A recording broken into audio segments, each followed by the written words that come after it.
All right, morning, everybody. We are live with the NSAK Blitz Qualifier race.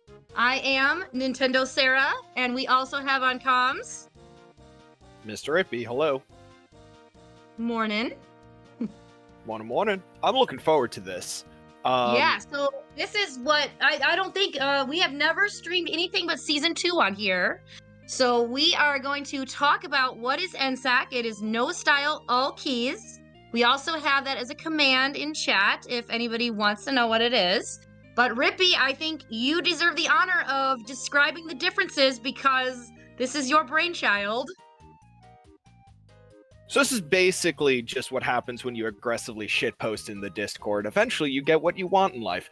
No, so when S2 came out, one of the big discussion points was that people were not happy with or that a lot of people were happy with fighting K-Rool right at the end, but some people weren't cool with that or really participating.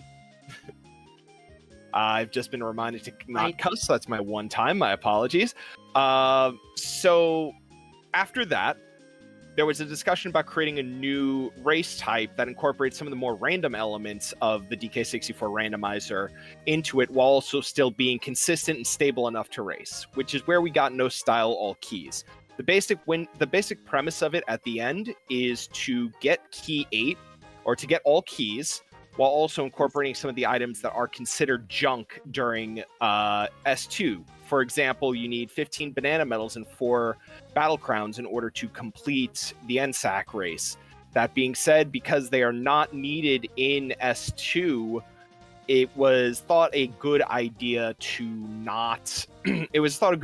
include them as our door entrances. Additionally, in order to introduce without driving people insane, one of the more random elements that was introduced with the randomizer in terms of custom locations, we also added custom locations for colored bananas, not musical instruments, colored bananas, rainbow coins in general, and what else am I? Splats. Kasplats. Because splats are also random locations. Kasplats being random locations definitely changes a huge chunk of the game that you don't necessarily realize at first glance.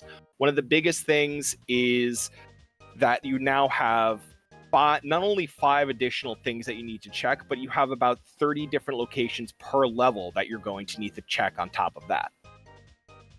And finally, 2 quick notes to wrap it up. Melon Crates having a random reward item was recently added, within the last 6 months, to the NSAK preset. So all Melon Crates that you see that normally just have the Melon items will have 1 item inside them. Those are, I think, 8 additional checks total in the game. Additionally, Switch Sanity more than 8. There's a lot. Switch Sanity has also been enabled, which we will see as we go along, but basically a bunch of switches and triggers in the game that normally require 1 Kong with 1 weapon or instrument have been changed around. We will be seeing them and discussing them further. This also includes how we get into Helm. And I think finally my personal favorite element that was added was the introduction of ice traps. In NSAK, there are 10 fake golden bananas. They're ice traps. They do nothing negative in the long run. It is just a minor inconvenience. And I know this sounds like a lot that I just explained, but it is pretty straightforward. You play through it 2, maybe 3 times, and you understand what's going on. It's S2-like. It is a very good race preset, a very good distraction from, or not distraction, way to get away from some of the monotony of S2. I should also mention right before we begin, the hint system is going to be our regular hint system. It's not going to be the fixed S2 preset. You're not going to necessarily be seeing a guaranteed amount of X or Y type of hints. So you may... It's the multipath as well. Multipath, yeah. Multipath is a hint system that will say, let's say you're training with Coconut Shooter will be on the path to keys 1, 2, 3, 5, and 8, or something like that. This is also really useful, especially if you're doing specific checks. Because, for example, you would have something inside 5-door ship. Let's say you had 2 different potions in them. You got a hint that said an item in the something in the 5-door ship is on the path to key 4, and then you got another one that said on the path to key 7. Well, now if you get 2 separate hints that say that, you know they're 2 separate items, as opposed to having one hint that says something's on the path to 4 and 7, where you know it's referring to one item. It increases a lot of variety in that. And I know that I believe in this, we do have, I believe it's 14 multipath hints are in this preset is what I believe it is. You're going to see a lot of variety and a lot of very interesting sort of mechanics. And I said I just explained a lot. It's a lot of information. It's also just a lot of me talking a lot about this. This is, for lack of a better phrase, my passion project that I have gotten introduced into the preset in terms of racing.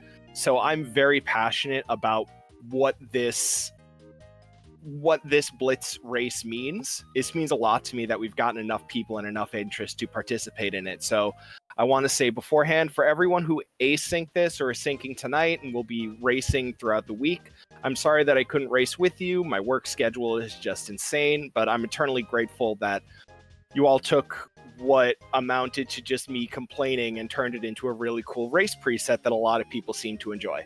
So thanks a lot. Right. And we may end up doing another Blitz next year for it sometime. This seems people want to do it and want to try, and hopefully through the week we can introduce people to this and more people can see it and maybe have interest in wanting to join. Absolutely. So definitely open to doing another Blitz of this next year at some point. So hopefully we will be getting started soon. One of our racers is having some controller issues, but they are on the way to fix it. So hopefully it won't be too much longer. And yes, we do have some new hints too. Our hint master Larock has come up with some new ones. If some of you have played some of these other settings, you may have seen some of the quote-unquote junk hints where it tells you maybe how many golden bananas it costs to clear later levels. Tell you your K-roll, or not K-roll in this, but your Helm order twice, things like that. So now we have potions in region hint, which is you'll say, oh, the forest mills will contain 2 potions. They may be junk potions, but you'll at least know how many potions are in that region. So if you find them both, you know you don't need more potions. There could be a Kong, there could be a key there, which is not hinted directly in these type of hints, but at least you would know how many potions you have. And then we also have the pathless hints.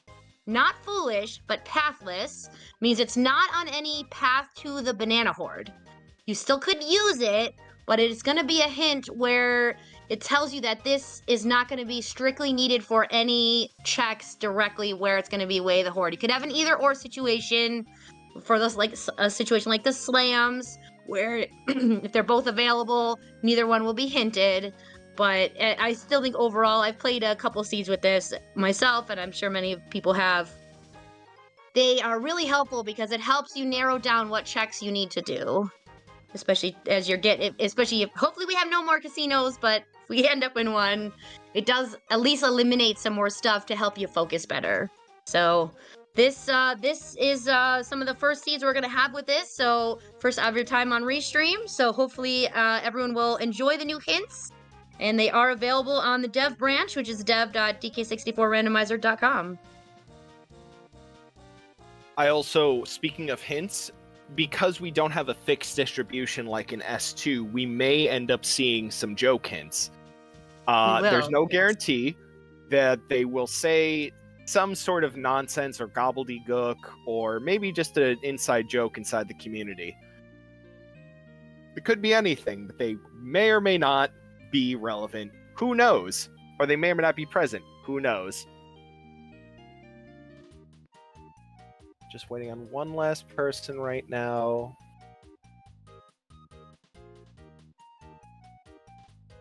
Yep, they're still, I think, dealing with their controller. It sounds like they haven't updated, but I'm assuming that's what the problem is. So we are trying to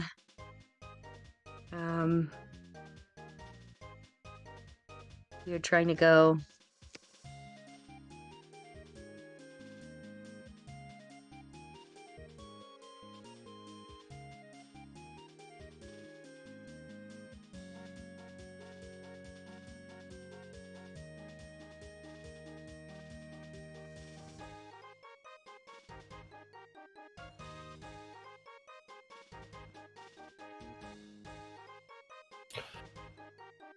While we're here, just as a reminder to everyone, you are watching the restream of the qualifier for the Blitz tourney for DK64 Randomizer NSAK. This is the first Blitz tourney we're doing for NSAK.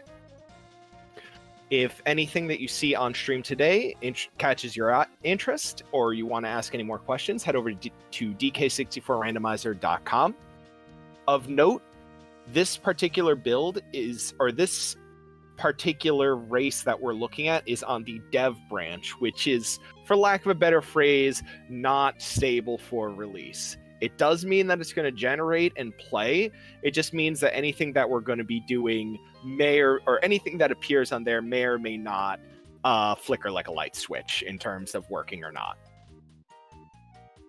So if you decide, there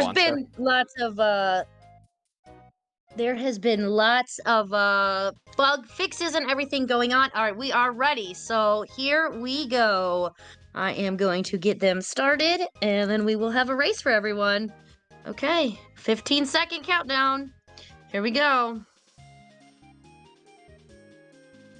All right, so they are going to be counting down, and there we go. So we will see, in season 2, we had kind of the standard opener. We will see if they follow along with this, like they do here, or if they decide to do something different.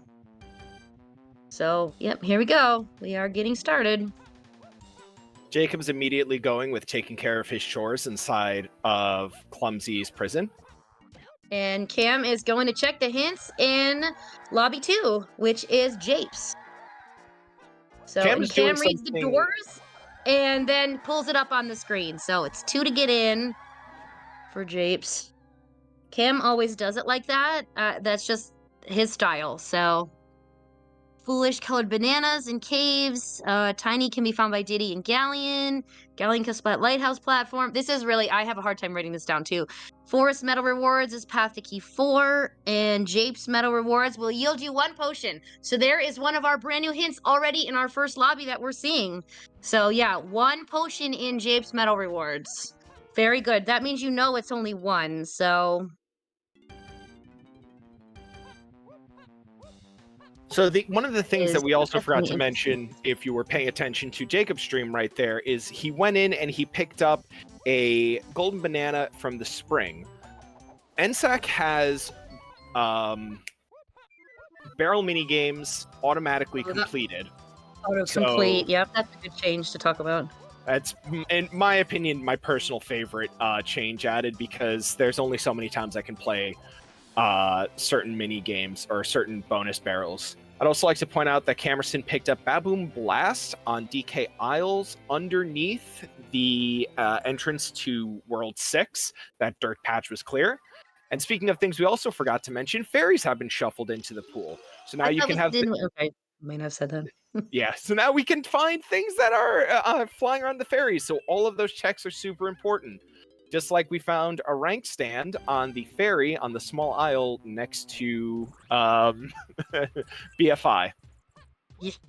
What Jacob did over there was he went over to the Pound the X, and Pound the X is a location of where a Kasplat could be. On Kamerson stream, you also see behind the mid-tier of Krem Isle is a Kasplat. That's a custom Kasplat location.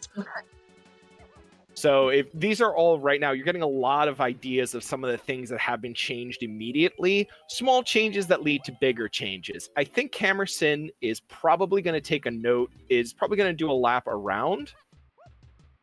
Yeah, it's looking like he's doing a lap around to the back of Krem Isle in order to see the item that or the move that you're going to need in order to get to the top to get to key 8. He's peeked that, he's seen that he already has the move, so he knows that's going to be Baboon Blast. So in this case, instead of using Monkey Port to get to the top of the isle, he's going to need to use Baboon Blast to get there. That's another Switch Sanity change. Yeah, one of the interesting things about Switch Sanity, we talked about it a little bit, but you'll see it affects quite a few different ones, so... different switches, both musical instruments and gun switches. And then the entrance to Helm, both of the entrances to Helm switches can be different there. So definitely have some unique things. And with the other thing I wanted to mention, the autocomplete bonus barrels is not in Helm. So in Helm, you still have to do the mini games. That is the only place where you have to do them.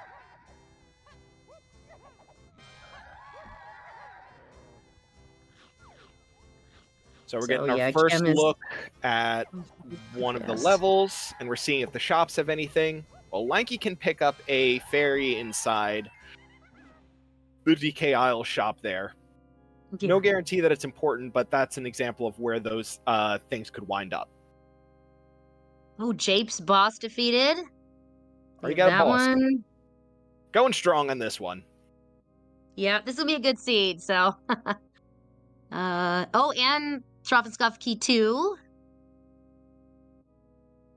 So it could be the same, could not. Well, yeah, because Japes is 2, so.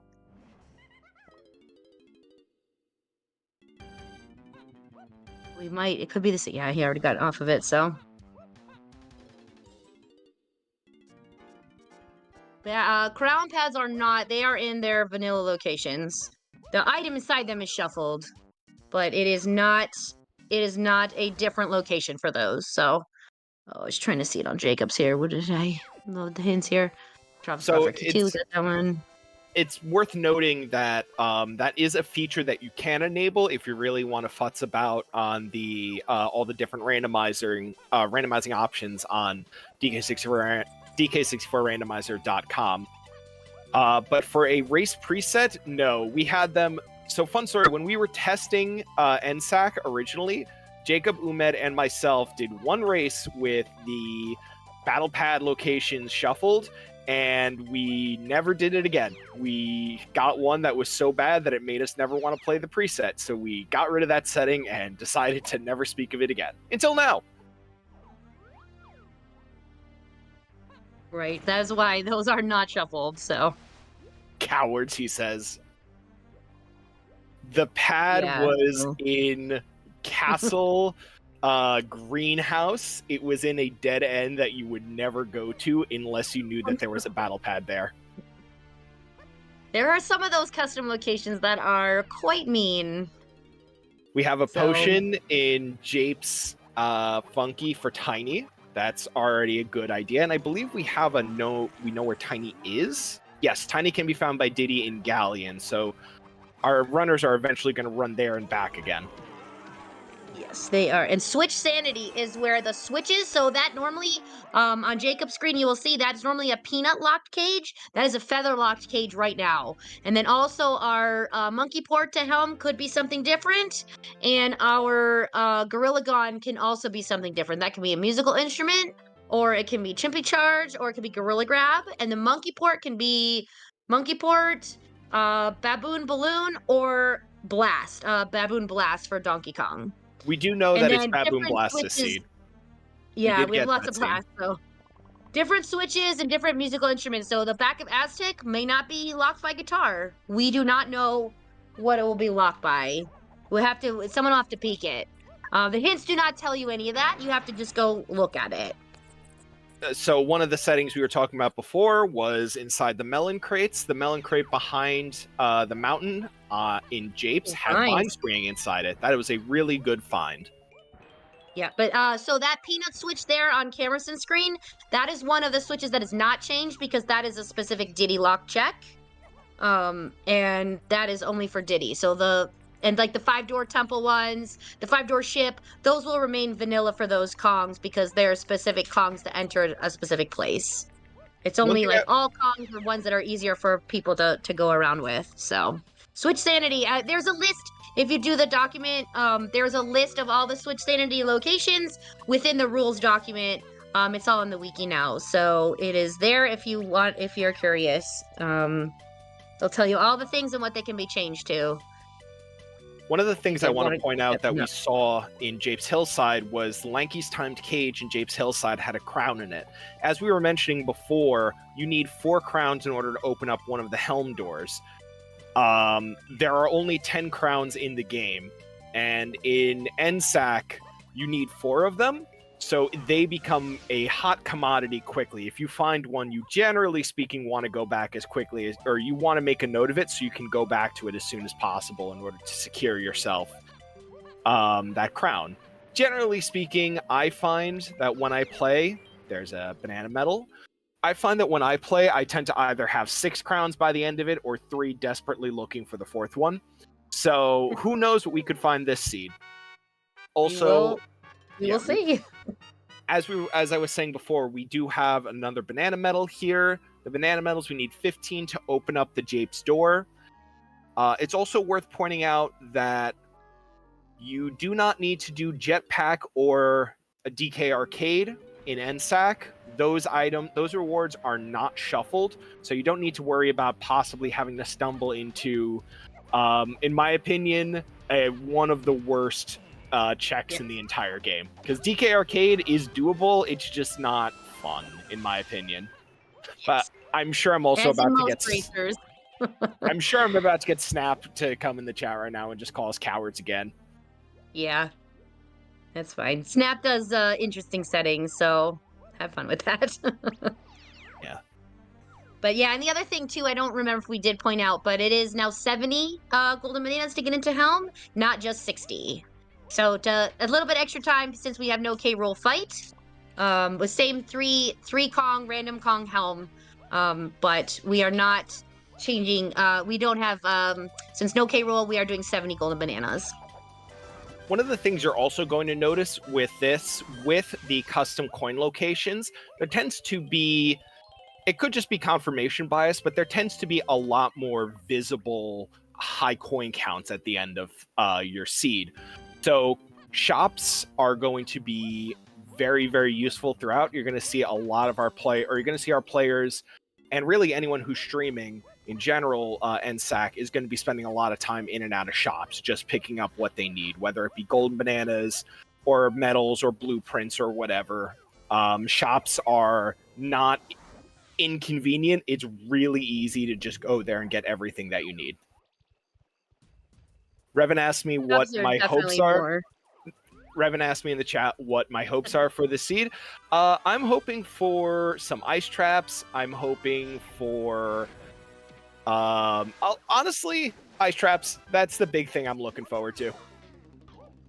I'm looking forward to someone getting an ice trap and then something terrible befalling them. Yeah, for sure. Because it freezes you for a couple seconds, right? And so you just, if you're up in the air, you just drop. You have to lose control of your character. My favorite was when I got, it was a DK64 LOL moment there for sure, but I got a ice trap when I was in On Guard doing the Galleon treasure chest check, and nothing happened. I didn't ice trap, but when I swapped back to Lanky when I got out of On Guard, I immediately ice trap, froze, and fell to the bottom of the level because DK64. Of course. All right, so now they are both, now with Jacob heading here, we are going to see Castle. So with Japes being level 2, being such a low banana count to get in, we were able to clear Japes first and now come back here to Castle. But they didn't, I don't think either of them checked the boss, huh? I think so. I don't know if they got the... Japes boss defeated is a hint, so... Oh, and Kamerson just got pineapple. So if you notice, there's a Kasplat in this water here. So, oh, it just gave us a melon. But yeah, that is one of the custom locations. And if you don't know to look in the water, you can easily miss that one. That is definitely an interesting location for Kasplat. It's not the worst because, oh boy, do Jacob and myself have stories about Kasplats being in some terrible locations. But that is definitely one of those, like, now whenever I play, I take a minute and I immediately just like, it can't be there, can it? Like, there are about 50 different checks in the game for Kasplat locations where you're just like, there's no way. But is there? There could be, yeah. There's a lot of different locations it could be. Snap brought up a great custom location. The one inside Mechfish is great. So that means you might not even have peanuts, but if you have everything else, you can go inside Mechfish. There may be a Kasplat in there. Who knows? That's a custom location.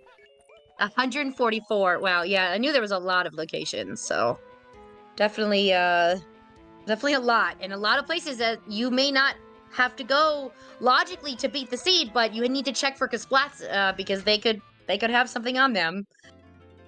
Chunky Sick Bay, for example, is a great place to find a Kasplat. I also just want to point out that Kamerson has picked up their first of 4 crowns that they're going to need to complete the seed. If I was in Kamerson's shoes playing this right now, I would just breathe easy right now, because that is a very good thing to see. Very nice. Yeah, very nice to have your crowns, getting them done early, so you're not casinoing for a crown. Oh, That looks like what was a on that? Kong. Oh It boy, is a we've Kong, already I got believe. fun checks. So we have a Kong on Diddy Dungeon and Castle. I didn't see which one it was. We need Sniper. We absolutely need. There is no way to get this without Sniper. Sniper is hard required for this check. And Peanuts too, of course. We are in some delicious value. And Kamerson just picked up in the Banana Horde Monkey Port. Oh, Monkey Port. Okay. Which is always a good item to have. It may not necessarily be like how you get to the end of the game, but that doesn't stop it from opening up like 5 or 6 really easy checks to do. Right.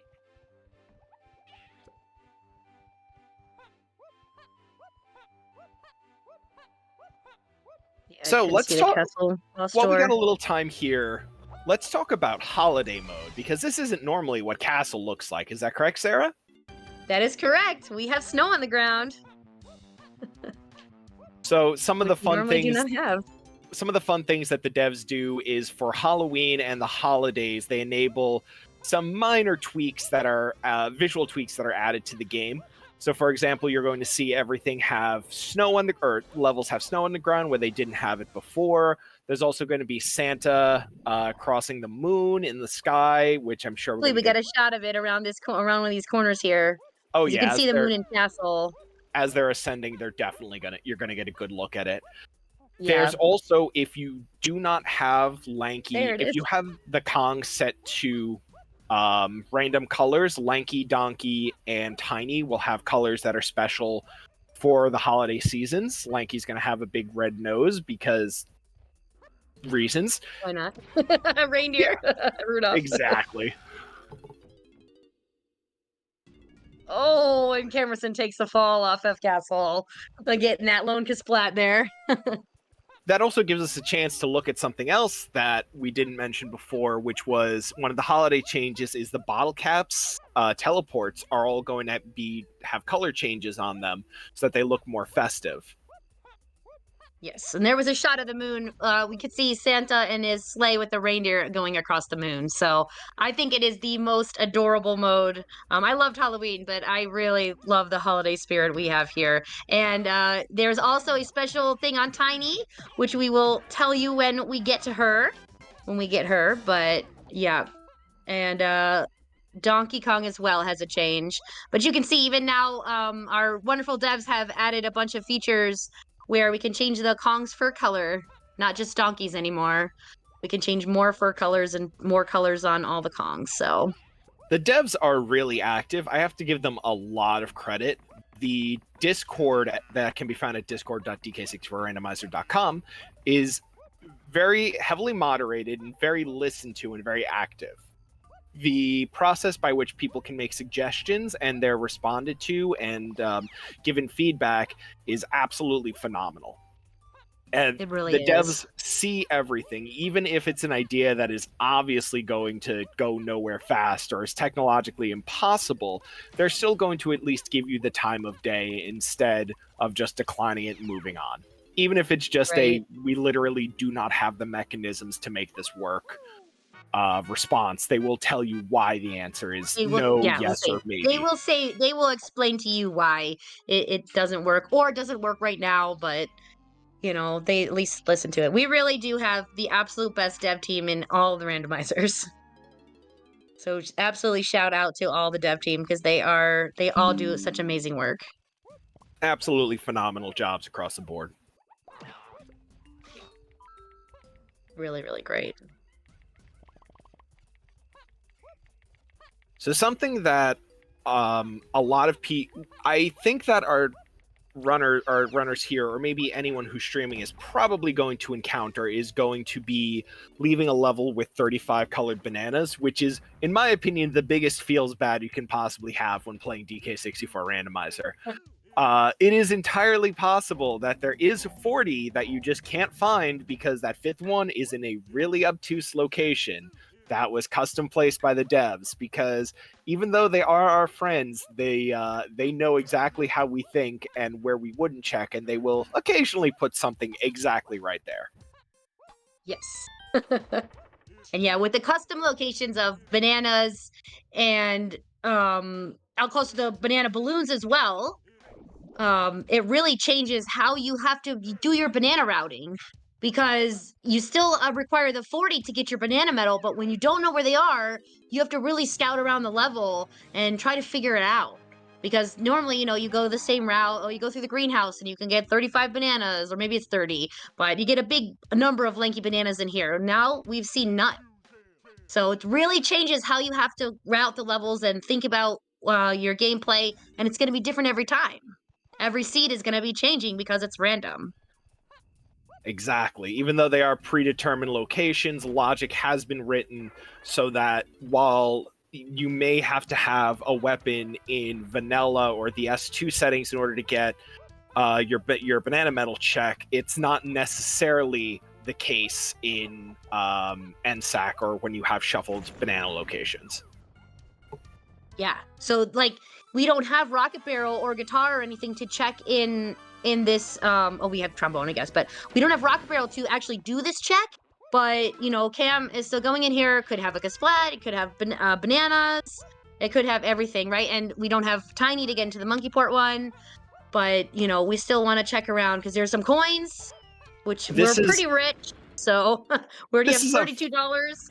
This is a fairly popular location for the random Kasplats, or this is a fairly popular custom Kasplat location for them to be found, just because it's the barrier to enter here is so low as long as you have Diddy, and it's also it's a pretty straightforward check to do as well. It's more often than not I find a Kasplat in here, but that's not 100% of the time. Right.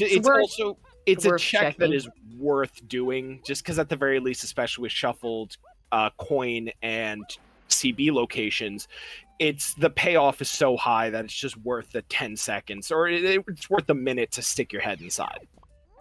Yeah, you just gotta look around, and I think it's definitely one of the things that make this preset fun and different, is because that's something that changes every time. More things randomized, maybe adds a little bit of time. I think the typical time for this is between 2 hours, 2:30, instead of the 1:30 to 2 hours of a typical season 2 setting. So slightly longer.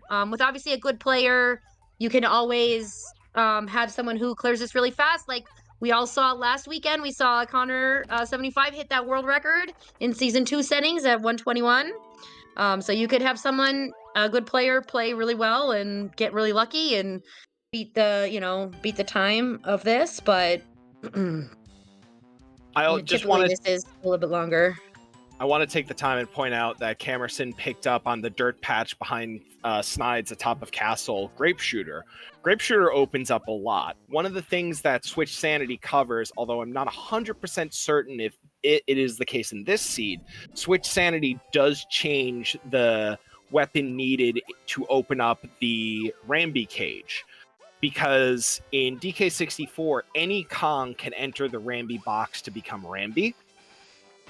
But on guard is lanky only. Even though technically speaking, Rambi is supposed to be DK only, it is still, for whatever reason, totally okay to enter the box with any Kong. So that's why... Right, so, yeah, if your Switch Sanity has switched to Grape, then lanky can be Rambi and on guard. And it's random setting what that switch is in Switch Sanity. So definitely another little wrinkle here you have to think about, but important one, because that locks, and we saw there was a potion in Japes here that we need to get. So with under the lock by the Rambi cage, so we need to know Was it great blocked? I don't remember if we looked at that. I don't know if we got a good look either. But either way, it's still worth keeping in mind. Right. They need to know which Kong unlocks it and make sure that they have their gun, because clearly there's something that's needed. So, okay, 95 bananas. I don't know if they have it. I'm pretty sure We they do have do. the visual indicator now. If once we hear the audible dink, but we also now have a visual indicator pop up when we have enough for the boss as well. Something I want to point out, last time I was on comms I mentioned it, but I do want to bring everyone's attention to it. If you look in the top right, both of our players have the optional D-pad display full HUD. So that lets you know that when you tap left or right, what the next Kong is on your tag anywhere wheel. But you also have up top, when you press D-pad up, you have the banana medal. The banana medal is opaque if you look at Jacob's screen right now when you do not have the banana medal for that Kong on that level. But if you look at Kamerson's screen, since they do have the banana medal for Lanky, it is filled in. That's a little visual indicator. It's one of those things that you don't really think about, but when you see it, it makes so much sense and it makes everyone's life so much easier. When you're playing. That way you don't have to pause and toggle and look and see if you're missing anything or not. It's just a very quick, it's a UI element that is wonderful in its execution. Very helpful. And the also one, we don't see it now because neither of them have homing ammo, but the bottom one, D-pad down, will let you toggle between regular ammo and homing ammo very, very quickly as well. And it'll show you which box it is, but because neither of them have homing ammo, there's nothing there. But very helpful as well. The devs really did take a lot of time because two of the admins of this, the directors of the project, for lack of a better phrase, Tudas and Blam, were at one point world record holders inside this game. So they have years and years and probably decades worth of knowledge and experience in this, and they understand both what makes this game memorable, but also what holds this back. So mechanically, if you wanted to rate this game a 7 or 8 just because of the way that everything is just because of the drawbacks from it, that's completely understandable. The admins and the devs all looked at everything that could be seen as a hindrance to the enjoyment of the game and figured, how do we get around this? And those quick visual HUDs changes are a great option, or a great example of that. Game-changing quality of life things, just like the tag anywhere, just like the free trade agreement. All these things have really made this game, from what we all remember as children playing this, into a really wonderful game. And especially, obviously, with the randomizer now, can make it really fun. But just you can play this game with not randomized and still have all the quality of life features. And we are going to see, this should be key 2, I would think, on Kamerson's side, finally, after 26 minutes. Yes, it is. We've got key 2. For those of you who are just looking for the vanilla experience, but like with an improved quality of life settings, there's a preset on the website, on the DK64 Randomizer.com website, that's just called Vanilla But Better. So Cam did... Well, that was fun. So Cam just discovered a great cave game moment right there. What appeared to happen was that they took damage going into or just after they picked up the key, or the boss defeated reward, which normally ejects you, but something this game happened, and they said we're not booted after completion. They still have key 2. They just didn't. As long as they collected key 2, I think it's okay. So yeah, again, this is a dev branch. Or there's also only so much that you can do when the game is held together by a box of scraps and duct tape. Yeah. The devs have made a lot of changes, but sometimes we still have a DK64 LOL moment. And we do have that as an emote, so if you sub to our channel, you can have the DK64 LOL emote as well. So we've got level 4 is going to be Fungi Forest. We got all our hints for those. Okay. Galleon Shops, Key 5. Oh, Castle Diddy Dungeon. Yep, we got that. Oh, and here's another new hint. Scouring the Aztec Oasis and Totem will yield you 1 potion. Okay, so Galleon Shops, Key 5. It's an important one. I think, oh yeah, Castle Diddy Dungeon. Okay. Which we saw was Kong, I believe it was Donkey. Yeah, I think that's what it said. We got Donkey can be found by Diddy in Castle. That's very likely the case there, and yeah, that makes sense. Looking at the model that was very briefly visible. So Cam has exactly enough. One we don't have a hint for, so it has to be Donkey. Cam has exactly enough GBs in order to enter Galleon, which is good. So we've got our hints right here. We've got our bomb order, Tiny Chunky Donkey. Something in the main aisles on the path to Key 8 that's very likely going to be referring to Bee Blast, which we picked up from a dirt patch because you need that in order to get up to Helm Entrance. Castle Underground path to Key 8, which was Pineapple Launch, which could be Pineapple, which is interesting. Not guaranteed to be that, but that is something we picked up in Castle Underground right now. We also could got be Pineapple. Yep, we've got our Isle Dirt Banana Horde is on the way of the Horde, which we know was Mini Monkey. So not Mini Monkey, I apologize. Monkey Port. So Monkey Port's going to be important somehow.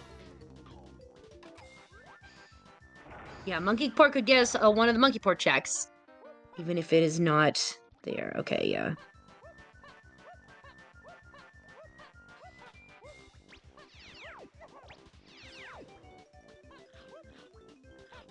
Yeah, so good to... I like these potion ones too, so...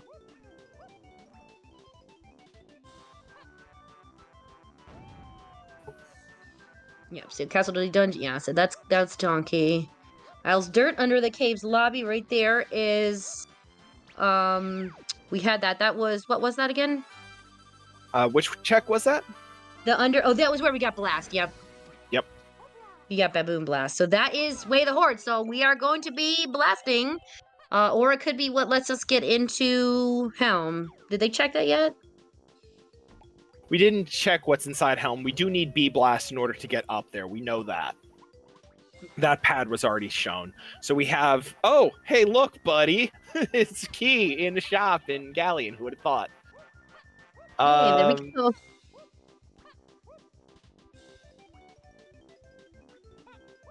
Something I wanted to also point up while we were here, there was a Kasplat inside that vanilla location in Galleon, even though I don't believe that that was Donkey's Kasplat in the vanilla game. Just because we have shuffle locations on does not mean that they necessarily exclude vanilla locations. They are just added to the pool of where things could be. Right. It can be vanilla, but it doesn't have to be. It's exactly. Random. Didn't mention this before, but we got Ponytail Twirl when we entered Galleon from blowing up that Kasplat. Twirl and Mini Monkey are not Mini Monkey. Monkey Port are both items that point me to Galleon being kind of important at some point. Not Galleon, I apologize. Caves being super important at some point. The checks there for Tiny require Twirl and Monkey Port, or like half the checks there require Twirl and Monkey Port. So those are both going to be really nifty in the long run.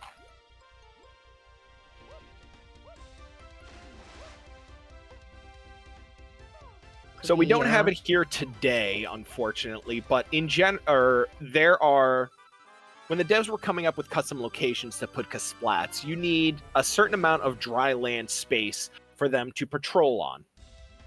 And as it turns out, Galleon basically has none. So the locations are few and far between where they can be.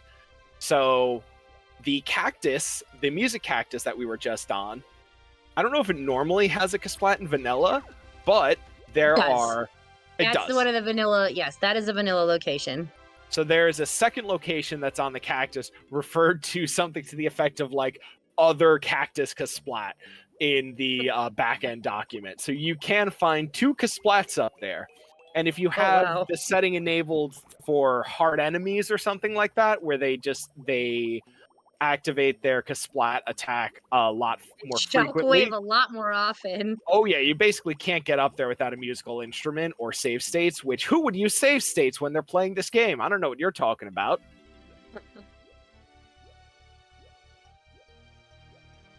Yeah, well, save states Also are on the not allowed in cactus. races.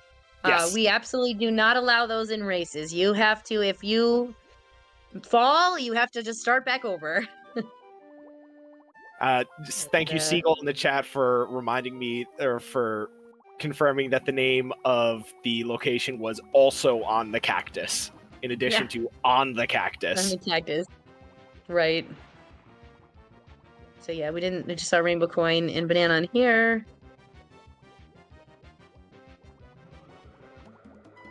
So with so many custom coin locations, Rainbow Coins are important, but we already have a lot of money. But it really helps for Kongs you don't have yet.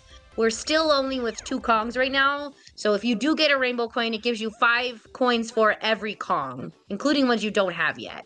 So that's where even though our Kongs we have are very rich, does help with the Kongs we don't have yet.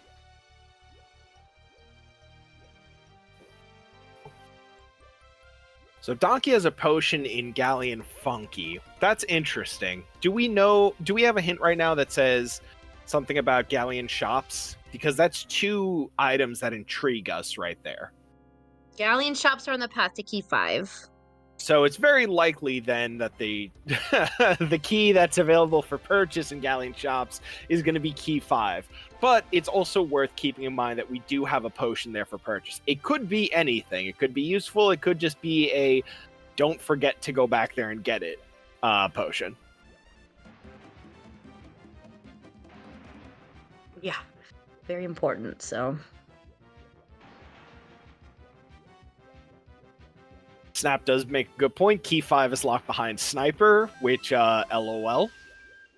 So Kamerson got their 2nd crown right there. That has to be really relieving that we're within the first 40 minutes of our, 2 to 3 hour seed, and we've gotten 2 crowns out of the way. That's definitely something that I would always enjoy seeing. The question, though, is: are we going to see the payoff and get the first 2 or get the last 2 crowns sooner rather than later? So Diddy's medal check here in Galleon was Super Simian Slam, or one of our Slam upgrades. That's a very good one to have if we need it. Had Peanut Pop Guns. Wow, that's a big pickup. So we are now halfway to picking. We're now halfway to getting Donkey. We just need to find Sniper eventually. No pressure on that one. We know it has to be available before level 5. That much we do. And maybe even, we don't know if Donkey is necessarily our first, because you have 3 Kongs by level 3, 4 Kongs by level 4, the end of the level, and 5 Kongs by level 5. So, somewhere in here we will be finding Sniper.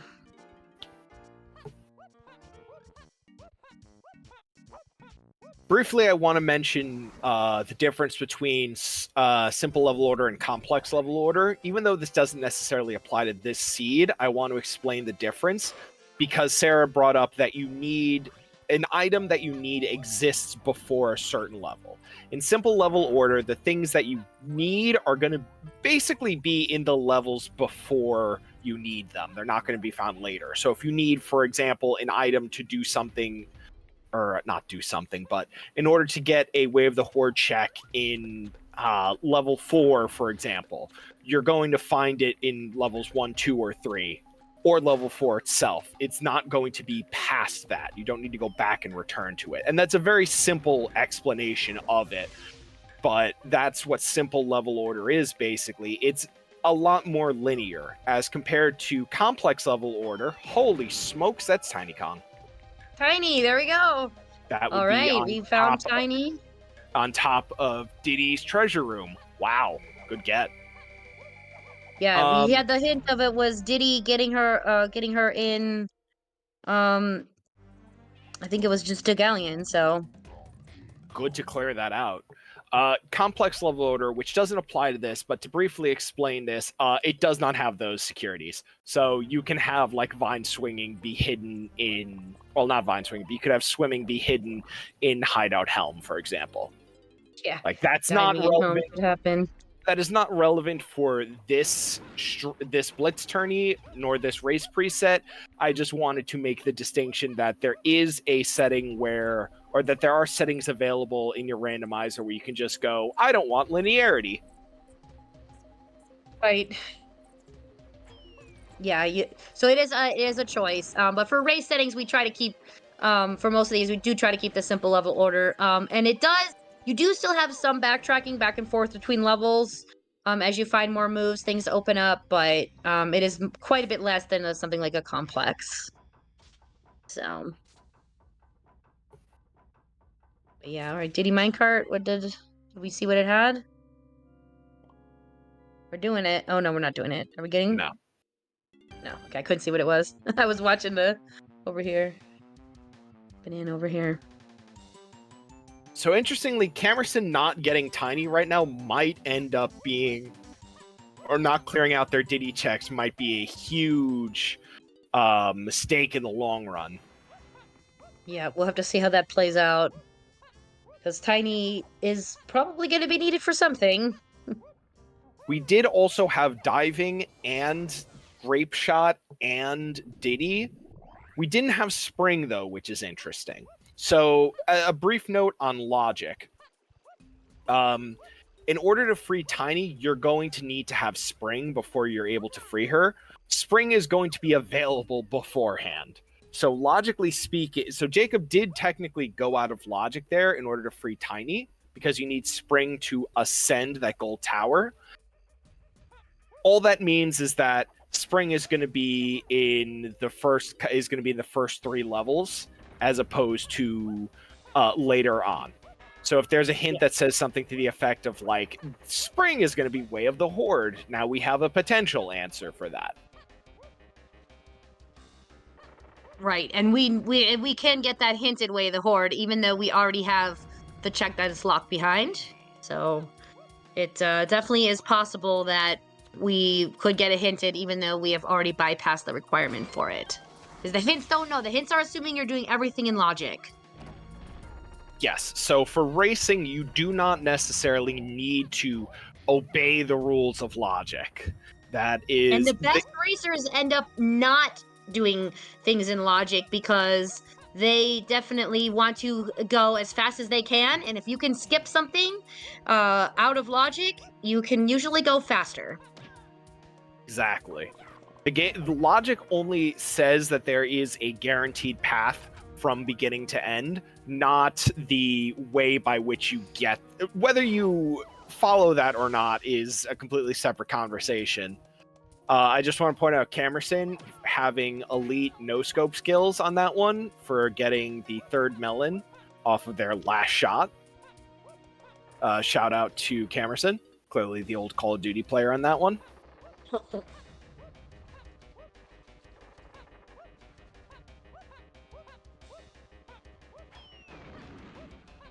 So going back to Japes with Tiny. Tiny has 2 moves available. We also do know that they have a potion here. So that's going to be a good check. And if you guys see, too, in holiday mode, Tiny Kong does have red hair. That was what we were talking about with the holiday mode. So Tiny Kong has red hair. And in Dev, you can now change her hair color to, I believe, a wide variety of random settings. I believe we're all across the RGB spectrum on that one. Not 100% though, but at the very least... I know. It's just a new update this week has allowed us to have a lot more customized colors, not just for their clothes and things, for lots of different things, the hair and the fur colors. So very cute that Tiny Kong is not always blonde. So it's nice to have her blonde, but you can change that now. And again, this is a dev branch only thing. Yes. And in order to get to the dev branch from the normal site, you just add dev as your prefix. So it's dev.dk64randomizer.com. We're looking at another switch sanity change over here. Normally, that switch requires Feather Bow in order to free that fairy. But because we have Switch Sanity enabled, that switch required any ammo, in this case, Peanut Pop Guns. And because we have fairies shuffled into the pools, it could have been anything inside there. It turned out to be a gold banana this time, but the number of times that I have thrown seeds because I forgot to check that fairy is higher than the number where I did. I'll put it like that. And yeah, you need to remember that it can be any different gun to do that, so. Yep. Oh, yeah. But logic will give you the gun that you need to get that open, right? It's not going to expect feather and then not give you feather or feather much later. So if you need that, if something's locked behind there, logic does account for all the switch sanity changes, which is very nice. I didn't see what the reward is that Kamerson's going after for this boss fight. I did not either, but it's obviously important if he is doing the boss to do Puff Toss. It's a blue potion. Okay, yeah. We're doing it. We're usually doing it for a key or a potion. Especially because Lanky is almost full cleared at this point. Yeah, so it's either balloon or it is sprint. So we'll see which one it is. 50-50 on that, because that's all we have left. We will see what the reward is. Sprint. Ooh. Sprint. That's an interesting one. Getting that this early makes me immediately want to go check out Rabbit Race. And I know how much everyone hates that check, but... But it's the main character of the game. We gotta go visit the rabbit. I know. But we don't know that we can get in there because it's not necessarily grape locked. Did they check that? Not yet, but Kamerson is also doing the right thing while they're here instead of immediately leaving the level. And they're cleaning out their underground. So that's peanuts in order to open up the Owl Tree area. Holy smokes, we've got another underground item. Oh, and there's our spring that we logically need to get tiny. So there it is. We are back in logic. We did have a hint before that said that something in the castle underground is going to be important. That could also be the answer. 8. Yeah, so it could be that, not just for tiny, because Kongs are assumed on all key paths, but we could need spring for something else. Exactly. So it's interesting. I'm looking at the difference. Jacob right now has tiny, but doesn't have sprint, whereas Kamerson has sprint but doesn't have tiny. Right. Jacob's also in forest right now, clearing out mushroom interior, whereas Kamerson's now close to freeing tiny. So this is our racers they're pretty close, all things considered. Like, I don't see anyone having a clear advantage at the moment. No, because then they're gonna just have to switch places, and Kamerson's gonna have to clear out forest, and Jacob's gonna have to clear out Galleon, or more of Galleon. He did some already, but yeah, I think NSAK is harder to tell as well of who is ahead, because there's a lot more things to take into consideration with your crowns, your banana medals, 70 GBs, definitely make sure you have all your helm instruments, all of that. So, and we don't know what's inside Helm Lobby, because obviously we need all this key 6 and 7 to get there. So, because it is not always Gorilla Gun. It's a high chance to be something else. So, there's a lot of stuff that we don't know yet. It's not set everything we need. So we do know our Kongs we have, but again, if we don't know how to get what we need to get into Helm, which is still an unknown, we don't know who would be winning either. I do want to point out something we also neglected to mention, just because 2.1 adds so many different things that we can't mention it all without forgetting half of it. When you pause immediately, next time our players pause, I would like everyone to take a moment to look at the bottom of the pause menu. On that splash screen, you're going to notice that it says the zone that you're in. A feature added in or upcoming in 2.1, available now in the dev branch of it, tells you the zone that you're in, which is very useful when you're wondering whether the area that you're in is for like Japes Caves and Mines versus Japes Hillside. Exactly. That is a feature that is dev exclusive for now. 2.1 will, or the devs have said that 2.1 is coming sooner rather than later. Soon hello, with the trademark, Key4. though. Yeah, oh, soon that TM. Key4. Hello, Key4. Yeah. How you doing, buddy? But yeah, so and the other thing that's really nice on the menu is it lists all your locations of where you found all your Kongs, all your moves, and all of that is all listed like written out by level or by Kong and their moves. So if they get, we don't know if we'll see it because they might not need to pause it, but it is a really, really wonderful thing that is there. If you forget where you found something, you can just pause and quickly scroll through the menu. They've also made the menu scroll a lot faster. And you can see all where you found your Kongs and where you found all your moves, including all the upgrades and everything as well. Kamerson is heading over here to quickly check what Bean has. Bean does What? not have anything important. Oh, Unfortunate. Rip all the sorry, Bean Bean levers. levers. Sorry, friends. No Bean. You get nothing today. No Bean. Oh, we're very sad. I am the biggest Bean lever, and I would have loved to have genned a good Bean seed for everybody, but It's fine. Let's just get Flargrud to gen the next seed. It'll be great. yeah. Yep. And there you can see another nice view of the Santa Moon in DK Isles there. We are getting a Bean emote in this channel very soon. It is in the works. And so thanks again to everyone for all your support during the tournament. We did get DK64 speedruns, did get partner.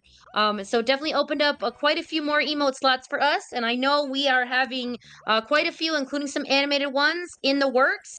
It is in the works right now, so we should be having those soon. Also trademark, but yes, Bean is absolutely one of them. Oh, main caves to key 8. Nothing Oh, on so the here's another path one. that has feather. Oh, so Wow. no paths to the horde that have feather. So maybe Wow, Switch that's a Sending killer. knocked out some feather ones, but any of the other ones with feather, we don't need it. Castle Ferry near car race is where the horde too. Wow. Oh, the Castle Ferry. Okay. And 5-door ship. Losing feather is just such a killer, in my opinion. Like, that's one of the worst things that you could see, because that's such a ubiquitous move for half the game. Even with Switch Sanity, that does take out a lot of the checks. Feather just opens up so much regardless, that not having that is absolute killer. Yeah, these hints are very strong. I mean, I think these are, not to be taken lightly, and really understanding what checks this means. Again, it doesn't mean you don't need it, because you still could use feather to get like Tiny's banana medal in a level, right? Because you could still shoot balloons. But because of you can get the banana medals different ways, it is not strictly required. So it's something like, I think the Hive Tunnel, I think we saw that one had, that was feather locked. The Beehive area, I believe that was still feather locked, if I saw that I correctly. believe so, yes. So nothing in there will have anything that we need for the Horde, but we still might need to go in there if there's some tiny bananas or something in Japes, if we needed that. Because we did see, I believe it was Japes Metal Rewards had a potion. So possibly, things like that, but there's no direct checks locked by feather that's going to have something that's Way of the Horde, a path of Way of the Horde. So understanding the difference between pathless and foolish is very, very important distinction that our racers are really going to have to make sure. And again, this hints just was debuted on Tuesday night and came out officially on Wednesday. So they have only had a few practice seeds to play with this. But one of the things that devs have specifically asked for is some feedback on how this plays out. So these new hint systems, but I think so far they are really doing great and giving them a lot of good information. Hello, colorless potion. Oh, it's sniper scope. Oh, we can get doggy! All right. Sniper was on the hinted fairy. Great.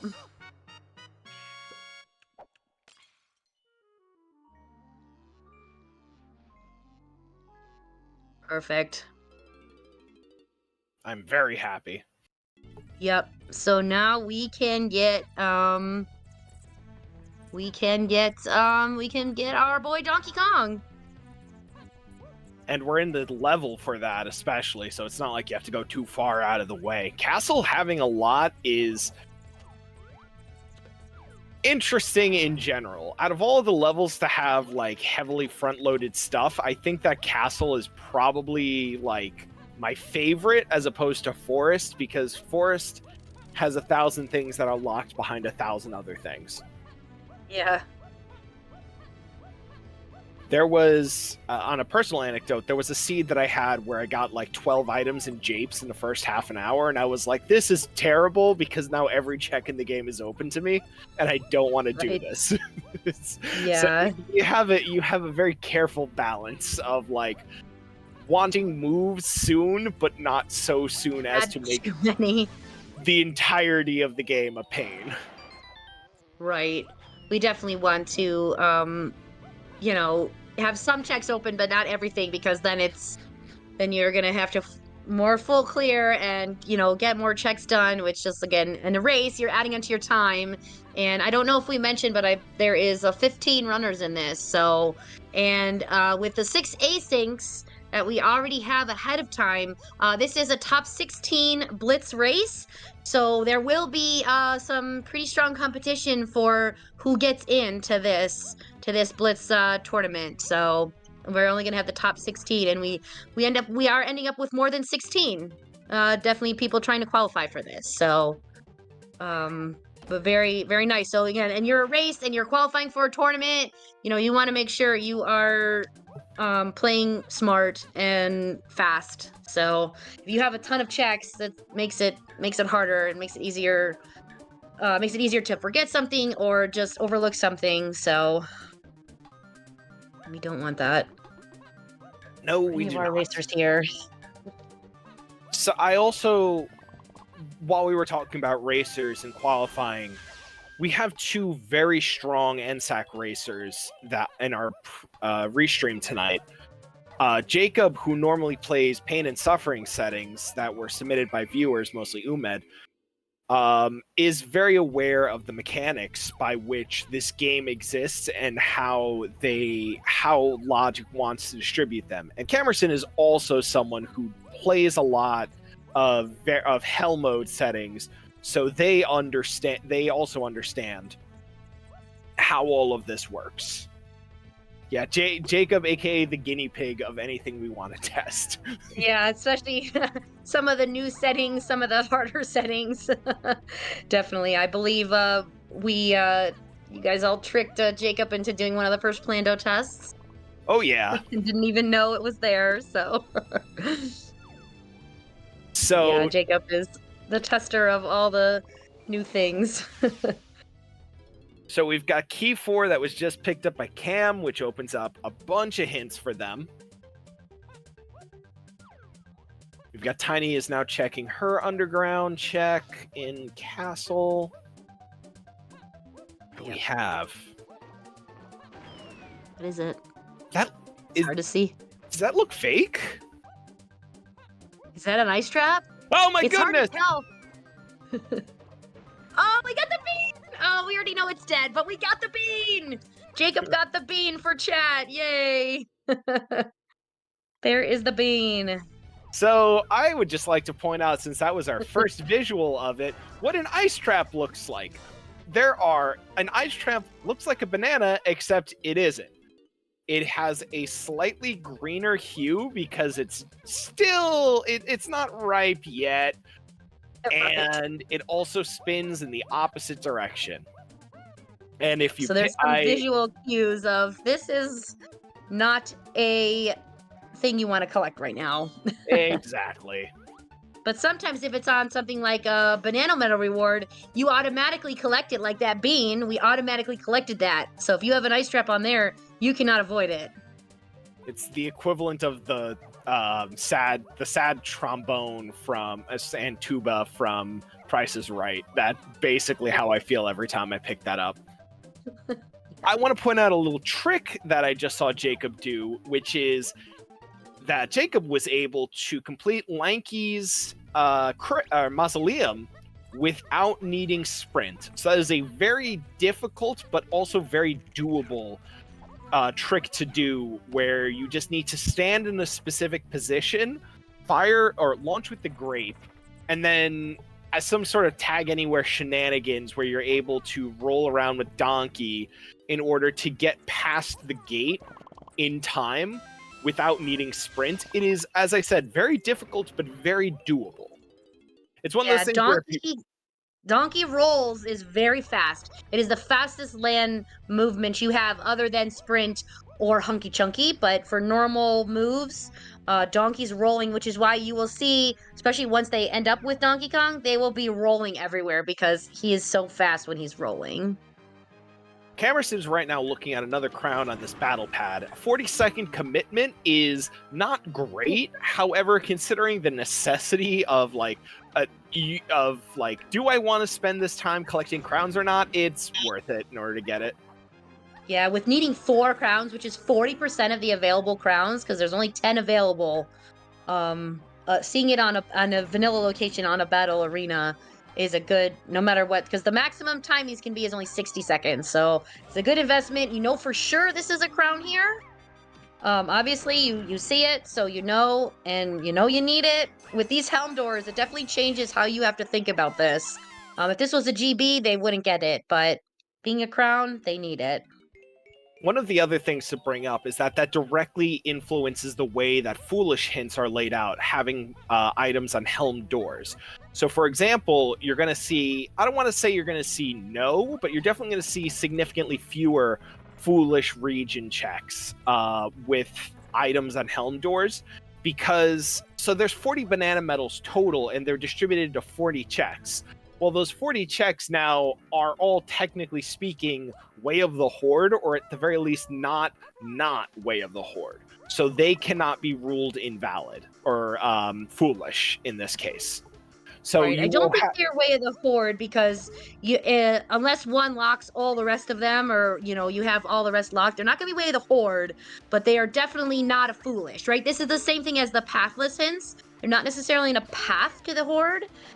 Because there's not going to be, you don't need to have 15 specific ones, you just need 15 in general, but they're not foolish. Normally in Season 2, they're foolish, so you can have that whole area be foolish, which is why you're going to see less foolish hints in these settings, because with the crowns and banana medals and everything else you need. So yeah, it definitely changes how everything is, but yeah, it's not necessarily Way of the Horde, it is just a needed item, but it's not on a path. Not path to the Horde. It's path to helm doors. Different setting. So exactly. We also have, in my opinion, one of the most unfortunate Way of the Horde items, which is Bee Blast, because anytime that I see Bee Blast as Way of the Horde, even if it only means that there's one thing that's necessary for it, you still feel like you need to do all of them, every Bee Blast check. It's one of those things where I often find if one's important, there's at least another one that's important. Right, it's clear your hinted regions, which is always good advice for everybody, because we were hinted that the location we found Blast was Way of the Horde, so all your whole regions of that would be every Blast course. So clearing your hinted regions is always good, because Rippy said it's definitely a chance to have more things on there. So Rabbit Race had Golden Banana, which is unfortunate for everyone who wanted to see that pain and suffering this seed, but I'm sure that there will be other opportunities for pain and suffering coming up. Yeah. So just as a reminder for everyone, you are watching the Blitz Qualifier for the No Style All Keys race preset for DK64 Randomizer. For any questions about the rules of this race preset, type !NSAK in the chat. And for any questions, or if any questions in general, or if you like what you're seeing and would like to play or participate in a very active community, come to DK64Randomizer.com. Yep, and there's a link to the Discord as well. That is definitely the place for, we have gameplay help, emulator help getting you set up if you're not sure what to do. We have strategy channels. We have obviously our races, all the things, a Blitz. We have our own channel for the Blitz tournament. If you want to keep up to date on that, we'll be having scheduling and seating information and all that will be in there once this qualifier is over. So again, like we said, we have very active Discord community. Definitely lots of people, including the devs, will be available for definitely some help. And us mods and support people as well will be there. We're here to have, I hope everyone has a great time. Oh, what did he say? Junk? Yeah, nothing important. Okay. Did he say pile of junk? Was that what it was? Didn't see, Couldn't read it. unfortunately. Heap of junk, Heap of perfect. junk. Okay, I saw junk, so I was like, all right, it's junk, but the seal has very funny words. They program him to speak in pirate every time. And if he has a potion, it's a bottle of grog, which we saw last night. In our restream of the regular season 2 race. I want to point out Kamerson did something very difficult there and made it look very easy, which is they tiny slide kick up DK, up the peak of DK Isle in order to see what the check is for normally only accessible by Diddy's Rocket Barrel. Cam made it look super easy. That is not an easy thing to do whatsoever. Not at all. No. Yeah, you have to time those kick slides just right. Oh, yeah. And it's not an easy check, so... I also want to draw attention to a potion that was just picked up by Jacob about 3 minutes ago, which was Strong Kong, which was the Galleon Funky Donkey potion. So the main caves, path to 8. Oh, this is interesting because I don't believe that Jacob saw all the hints with, I believe that Jacob's missing one of the hints in caves because they just didn't go to the door, I think. But also, now we're at an interesting point where Rocket Barrel, Jacob has, they saw that 5th hint, whereas Cam doesn't have Rocket Barrel yet. Mm-hmm. Yeah, so them having definitely different items, it can really change everything. Oh, yeah. And it definitely will change how they route it. A different, the more differences they have between their items will definitely change how they play it. Again, I don't know if we can necessarily know who is in the lead, per se, in this race. Obviously, Jacob is having more golden bananas, but we still have a long way to go. Remember, we're getting to 70. So, and not just 60. Well, we have some blueprints, of course, we can dump. But, there's still a lot of things to play, and neither of them has enough banana medals or crowns either for the helm doors. So we definitely, where's that last crown, right? We could have a casino for the crown.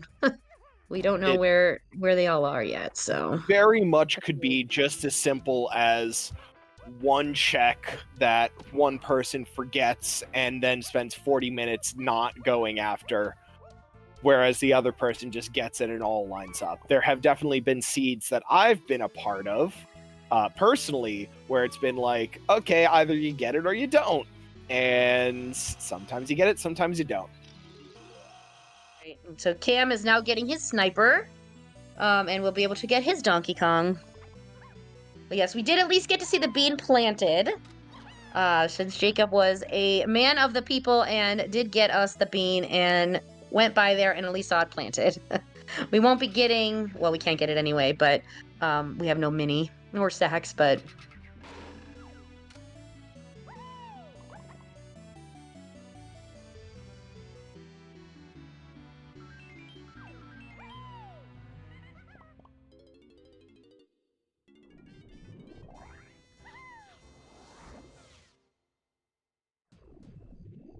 we definitely are seeing. I don't know if we had Kamerson come in the mills. We Not can't really yet, do I anything here, believe. but yeah, there isn't really anything we can do, but it's just a peek it. We're always on mill watch. We always are making sure those mills are behaving themselves. Because they definitely can cause some trouble. One of the Just like nice that, you things try that to was shoot that switch, and it oh yeah, takes a few times.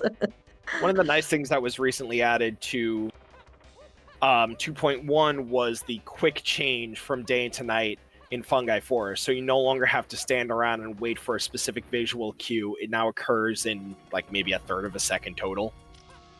Yeah, it's very quick.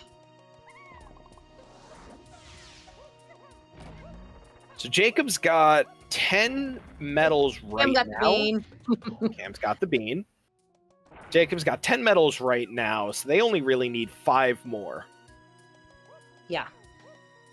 So this is an interesting check that I want to point out to everyone, that while you in Fungi Diddy Rafters, once you pick up that golden banana, a fairy spawns. With fairies shuffled into the pool, that could be an additional check inside, or that is an additional check inside of mills that you need to look at. So you absolutely do need to, if you are able to, it's always worth completing, even if it's basically a worthless item, just to see what the fairy has as well. That's 2 completed checks in there. Very similar to how the the fairy spawns at the end of Caves, Tiny 5-door Igloo, as well as Caves, Diddy, 5-door Cabin Upper, where you need to complete it in order to get that fairy to appear. A very similar idea.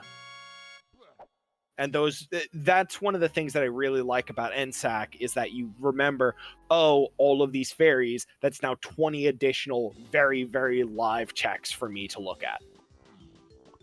And as we saw, one of those fairies that we did get hinted in the castle race did have our sniper that was absolutely way of the horde that we needed to get our Donkey Kong.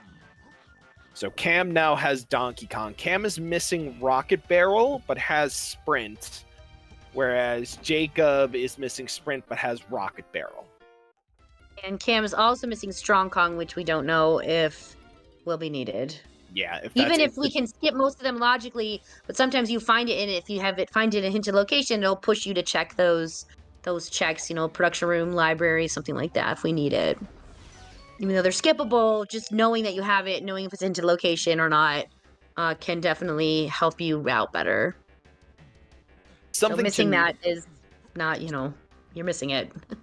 Yeah, something to note about logic that I do want to bring up is that logic is written so that if there is a particular, like, you need to pick up X in order to spawn Y check, like in Forest Diddy Rafters, it will not have an item that punishes you. So an ice trap will not appear on Diddy Rafters. It will not appear in Tiny 5-door Igloo. It will not appear in Diddy 5-door Cabin Upper, because the game is designed to... The way that logic is written, it's not going to punish you because you're following logic.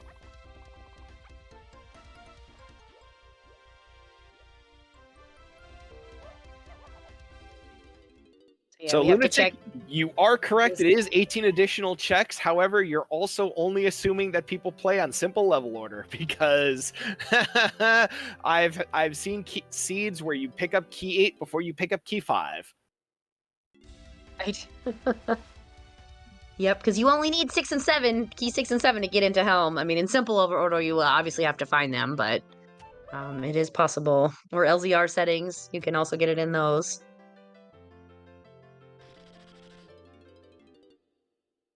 Yeah, there are no more crowns on those fairies. That was patched out.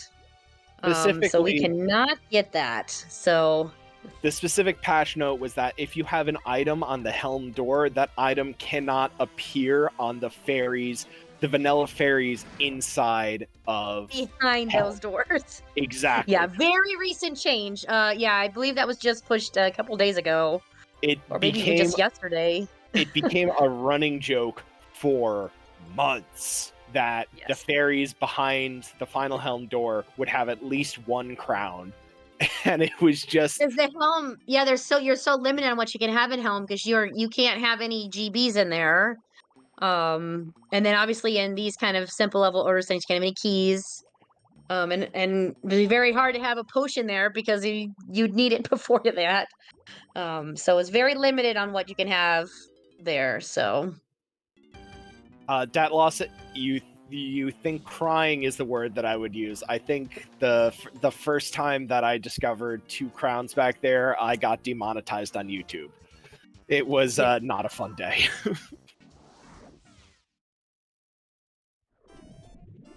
yeah, so helm definitely has some very interesting technical reasons for having things not allowed to be placed there.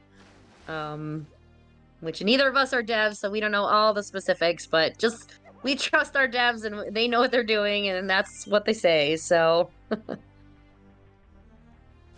yeah, Cam picked up helm can coconut definitely gun. be. Yeah, Cam gets coconut gun, which is we'll see if it's useful again. We saw the lighthouse area was not locked by coconut, right? I think it was locked by something else.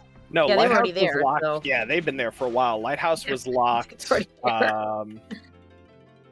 from Grape.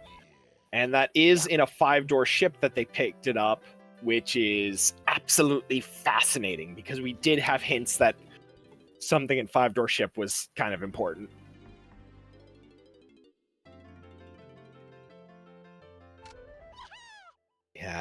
We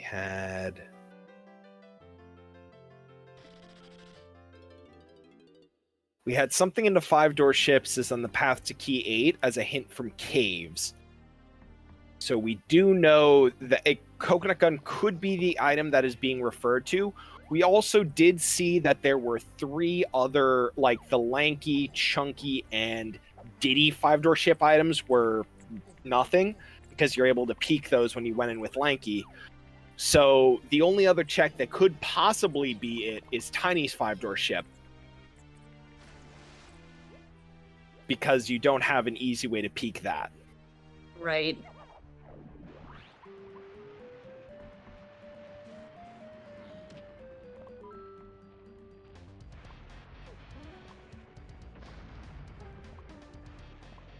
Got Jacob doing a blueprint dump. Yeah.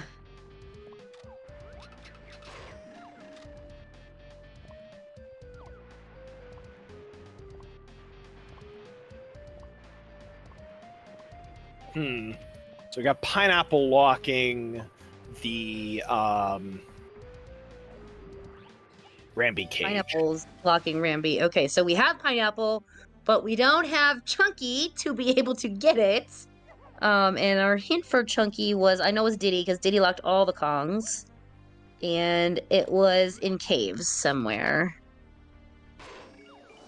So some cave check with Diddy will be needed to get Chunky to be able to get the potions that we did see in these cages. So was it just one potion that we saw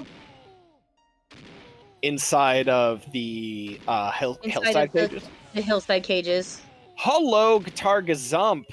All right, guitar we're cooking on with the gas. metal. We are cooking with gas on that one. We are. I did not see a potion there, but the thing that I saw that I immediately latched onto was the crown. And we have barrel throwing. That was the fairy. That was on top throwing of on the fairy. Jiminy Christmas. Yeah, wow. And so we did see that hint that there was only one potion on the Japes Metal rewards. So unless we specifically had hinted that for like a key, we know that the metal rewards are cleared out because we know there's no Kongs on there. So got another Diddy scouring hint. K's 5-door igloo could be Chunky, right? We know it's a Diddy check. Could possibly be that. So we got a hint that there's a potion in prod, and then prod is foolish. So, thanks game. So thanks we game. know that there is a bait potion on there, so perfect. Absolutely, I love the hints in this game. Jape's Donkey Metal, which we knew that which we needed. just saw.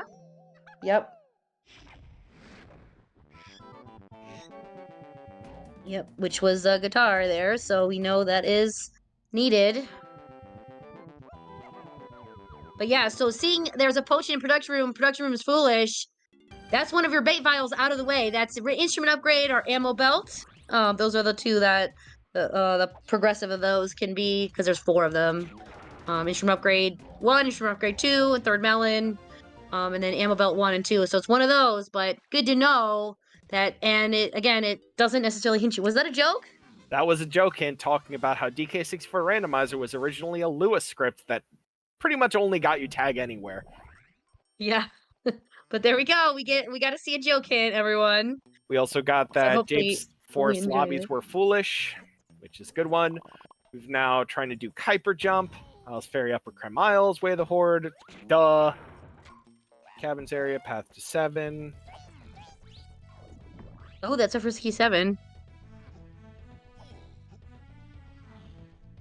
So that's going to be that potion is going to be something in Jape's Hillside is on the path to 7 and 8. Okay, and so there's our first multi-path too that I think we have seen. We both have Jape's Hillside is for 7 and 8. So an interesting hint there, seeing the multi-path.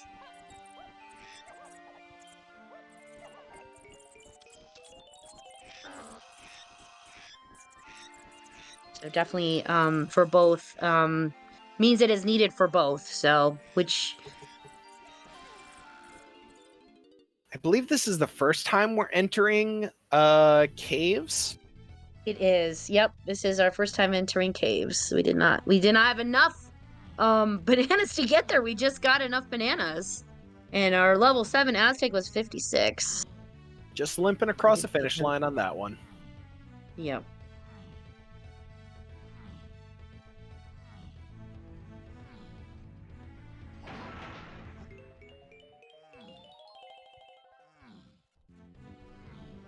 Yeah, as you guys pointed out, the 5-door igloo needs barrels, so we got the barrels, and then we got the hint that we need to do the 5-door igloo, so good timing on that. Jacob pointed this out to me in a friendly that we did that I didn't necessarily ever think about until they told me that if you are told that barrels is Way of the Horde, and you do not have, and you're not fighting, you're not doing lanky phase in K Rule, that narrows it down to about 5 checks that you could really need barrels for. And well, there's quite a few of them are bosses. Oh yeah, there's bosses, which I'll lump as one, but there's very few in general that hard require barrels. And one of them being bosses, obviously, but like Jape's Underground, the Diddy 5-door Igloo, all of these, or not Jape's Underground, sorry, Jape's Caves and Mines. Every time the chunky boulders, like the arena one in Snides, any of the music pads, you have the Jape's lobby one, you have the triangle pad. Exactly. Any of those are also barrels. Even though it's boulder, barrel throwing is the ability to lift any objects, boulders, barrels, any of that stuff. So that is one training move that gives you all that. So I mean, it does narrow it down, but yeah, there's still with bosses being in the pool. I believe it's 5 bosses that require barrels. Yeah, because it's 5 bosses, and then you have Cutout. You have Puff Toss, and then you have Mad Jack. And then Mad Jack, yeah. 2 of those don't require any moves. 2 of those don't require any moves. Mad Jack requires Ponytail if you do not have hard bosses enabled. 4 bosses. 4? Yeah, the 2 armies, the 2 Dogas, and... Huh. There you go. Yeah. I'm thinking it was 5, but yeah. I guess with Mad Jack, yeah. There's only 7, so I was not mathing properly. I was thinking 8, but yeah, there's no boss in Helm, so Not with that Yeah, it's attitude. Just wait until the devs come up with some April Fool's stuff where it's just going to be oops, all tiny phase K-roll barrels. Who knows? I could speak this into existence. Don't say it. There's devs in chat. Target on 3. Oh no. It requires I beg of you. 6 moves. Please, I beg of you. Yeah. Matter Jack, yeah. Uh-oh. Seagull's over here taking notes. And speaking of Matter Jack, some of the settings that are not available, but I want to bring them up briefly, that you can enable on DK64Randomizer.com include hard bosses and harder bosses. Hard bosses means that you could be doing stuff like Mad Jack with Donkey Kong or Chunky, which is possible, although incredibly difficult. And harder bosses include stuff like Mad Jack being super fast. So if you want to talk about Madder Jack, that's how you get there. Yeah. There's definitely a lot of things that could possibly be there in those hard boss checks, so. And harder boss, yeah. I'm gonna see it again. Yep, so there's get to see your production room hints right here. In the dungeon center, and yeah. That's what I didn't get. Castle Kasplat. Dungeon center. Is still incredibly funny. Prod gets us 1 potion. Prod is foolish. Wait a minute. Prod is foolish, yep. But again, that's the power of these hints, because if you would have, you would know right away. If you do see one there, you know right away. And say you didn't get your foolish production room hint, if there was a Kong or a key there, seeing that there's 1 potion and seeing what it is, I think that, again, you got to think about how you're going to route this, but just like our first scene pathless with the feather, and knowing that we have only one potion on the Japes medal rewards. Once we got it, we know our medal rewards are done, because there's no keys there, or at least it wasn't hinted, and there's no Kong. We know for sure there's no Kongs there. So you don't have to worry about the other medal rewards, which tiny medal reward is not always easy to get. No. So it may be easier in this because of the random locations, but I still believe a lot of them are in the hive area. We're gonna see Cam pull up his hints here. Yeah, and there's our key 7 and 8, Japes Hillside 1. Yep, and there's our upper creme aisles, which was barrel throwing. And your cabins to 7. And then there's your joke hint, everybody. So we definitely got that.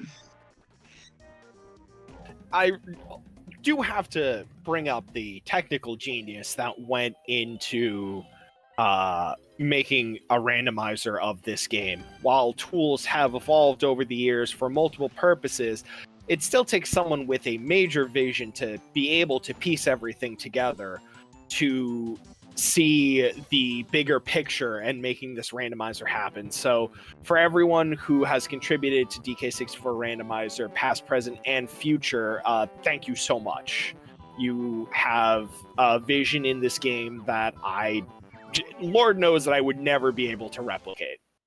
Same. Yeah, our devs really are. They're absolute magical geniuses just to be able to figure all this out and get us this amazing product and all these things we can randomize. And I think doing these NSAK settings really lets us get a bigger idea and a better view of what exactly can be randomized. And this is still just a small bit of things that can be randomized. You can do, you can do LZR, which is loading zone randomizer. You can randomize everything. You can randomize your dirt patches and your battleground arenas, and which obviously you said was very fun. Your rainbow coins, your, basically everything. You can change your shops between themselves. So many different things can be changed. So really, like, allowing all this. I think there was something like 13,000 custom randomized locations that we saw in the wonderful trailer that Tudos made about Season 2 announcement. So lots of fun new ways to play this game, and I think NSAK is It's a preset on the website. You can play, so your settings are already here and set for us. But definitely something that you can really see how much randomization is involved in this if you want. Hey, and there's Chunky. Woohoo! Finally, after almost an We hour and a got half. our family. Yay! We got our family.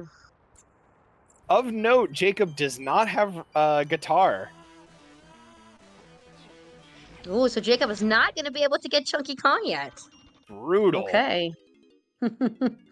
We will see if that lets Cam pull ahead. Because I think, do we have a Chunky specific hint or anything? I don't think so. Right now.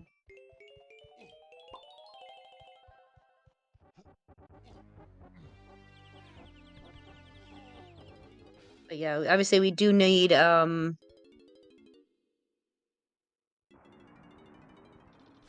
tiny chunky donkey is needed for Helm, so we definitely we definitely need Chunky. He's absolutely required. He is one of our Helm Kongs. And we don't know if we need Gorilla Gone or not for inside Helm Lobby. And until we get Key 7, we will not be able to know that.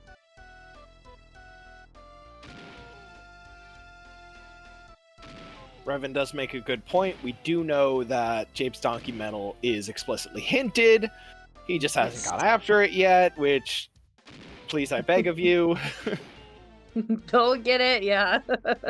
I also believe that means he didn't do the B-Blast course yet. Yeah, I don't think so, because there was quite a few bananas on there, colored bananas on there, which is where Cam did make sure he got his 40th one to get it.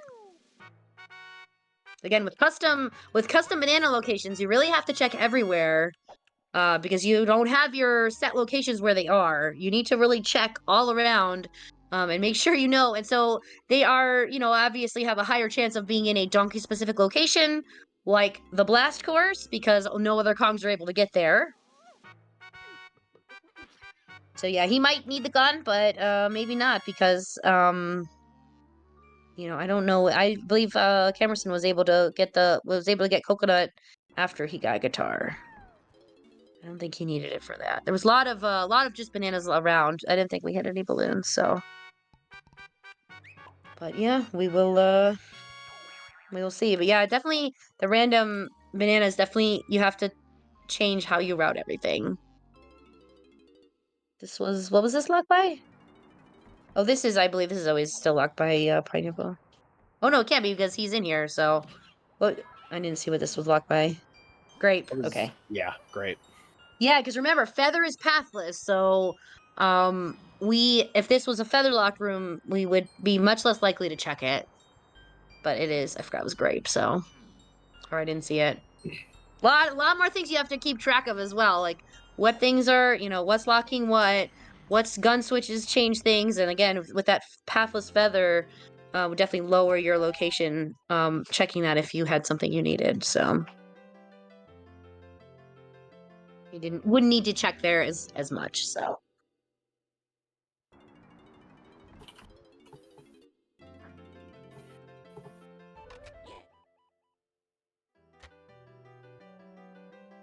Yeah, I gotta swim around the galley and find all your banana medals, or your bananas to get your banana medals.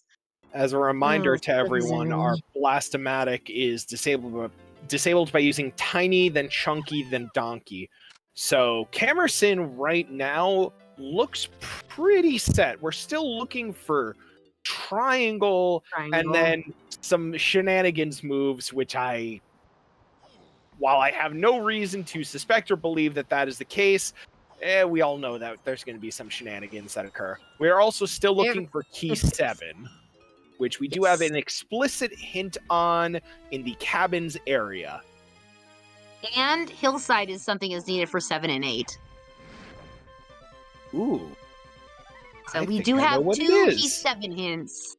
I think I know what it is. But yeah, that multipath, again, it makes you think about what is needed for both Key 7 and Key 8. Because Key 8 only needs, right, whatever your monkey port, which I believe you said it was Blast, right? It's Blast was this time, Blast. Donkey's Blast. And then your whatever replaces Gorilla Gone, Vines, and then your 3 Helm instruments with no Diddy. We don't have to worry about Rocket Barrel.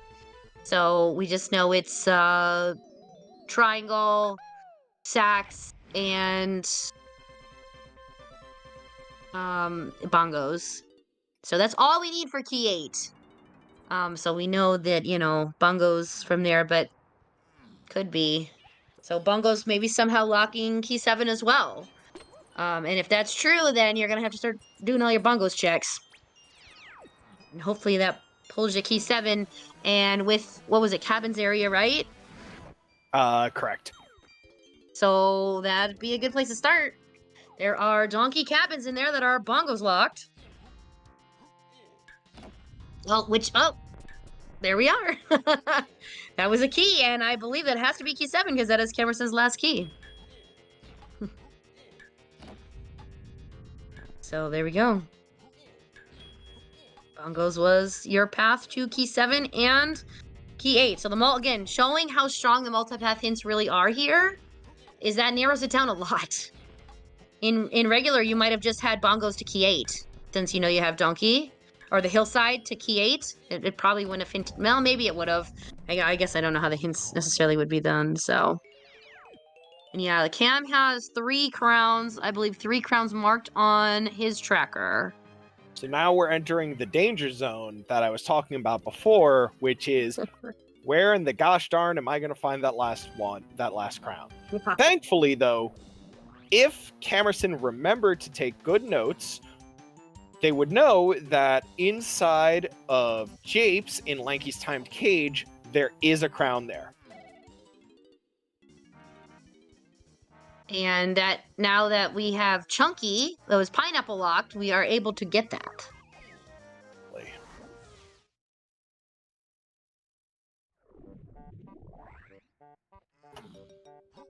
Oh yeah, we will,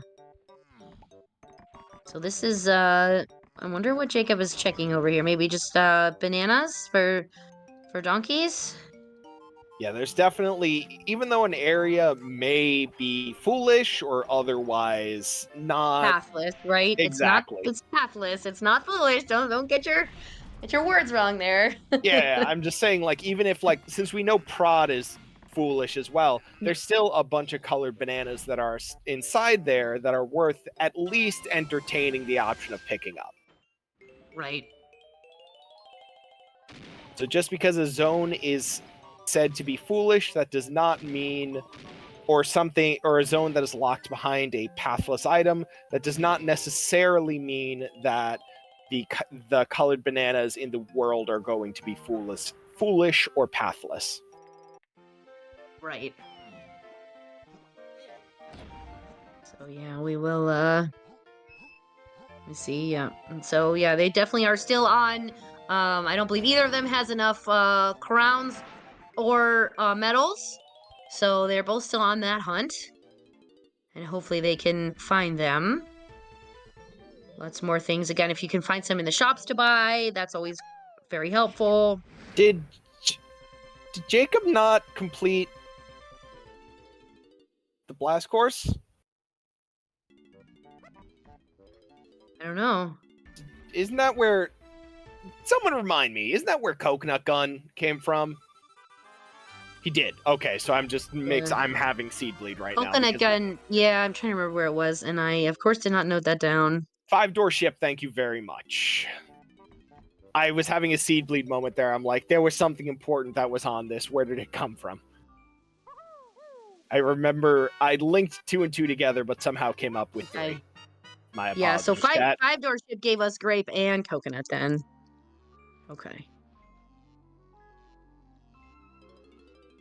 Guitar was on Japes DK Metal. That's how I got there eventually. Thank you. Yeah, the guitar was on the and Cam got the medal in the blast course, which may be what you're thinking of too. Because he was in the blast course when he got the medal, because he got the last bananas in there. That's exactly it. That's how I got there. Thank you. Yeah. That was definitely confusing. I knew that there was something important that was unlocked by Kamerson on that blast course, but I'm like, hold on, come on. It was the medal, though. The hinted medal, which we did see, obviously.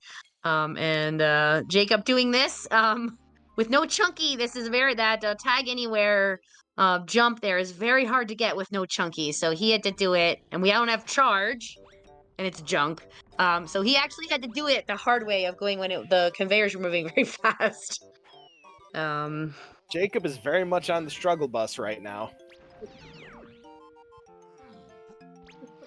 And the other thing too, we did see there, the boss in factory was 223. So the Trophenscoff maximum has been raised in this from 200 in season 2 to 250 maximum in these NSAK races. So you can possibly need more colored bananas, which we see factory here does have more, which is only level 6. So possibly level 7 is even higher. Since we have, well, we don't know, I guess we'll say we have guitar, but we don't know what instrument it is before we get to the back of Aztec. Jacob has finally picked up the guitar. We're in a very interesting... I give a slight edge right now to Kamerson, but it's only slight. The drop of a hat or a random pickup somewhere could completely change the way that this entire thing plays out. Because if you remember, we're still missing triangle. And even though we do have a couple of things pointing us in a particular direction, that only points us there, that doesn't complete the picture, as it were. So there's definitely an element of who gets lucky first. Right, and so far, where's our triangle? I don't know if we've necessarily had a hint for that. We have main caves, main aisle, but I believe we found something else on the main aisle. Yeah, we found the blast there. That's right. So, I don't think we found anything necessarily in the main caves. That was our combined key 7 and key 8 who wants bongos. So yeah, we definitely are still missing something, and it possibly could be in the main caves, because as our last hint we don't have, so.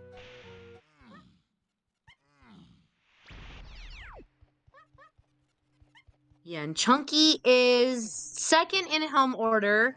The hints, the micro hints are still there. You can go and step on the triangle pad if you need to, and get your hint for where Kong and level of where triangle is if needed. So if we don't find it, that is not a bad idea to do if it's needed.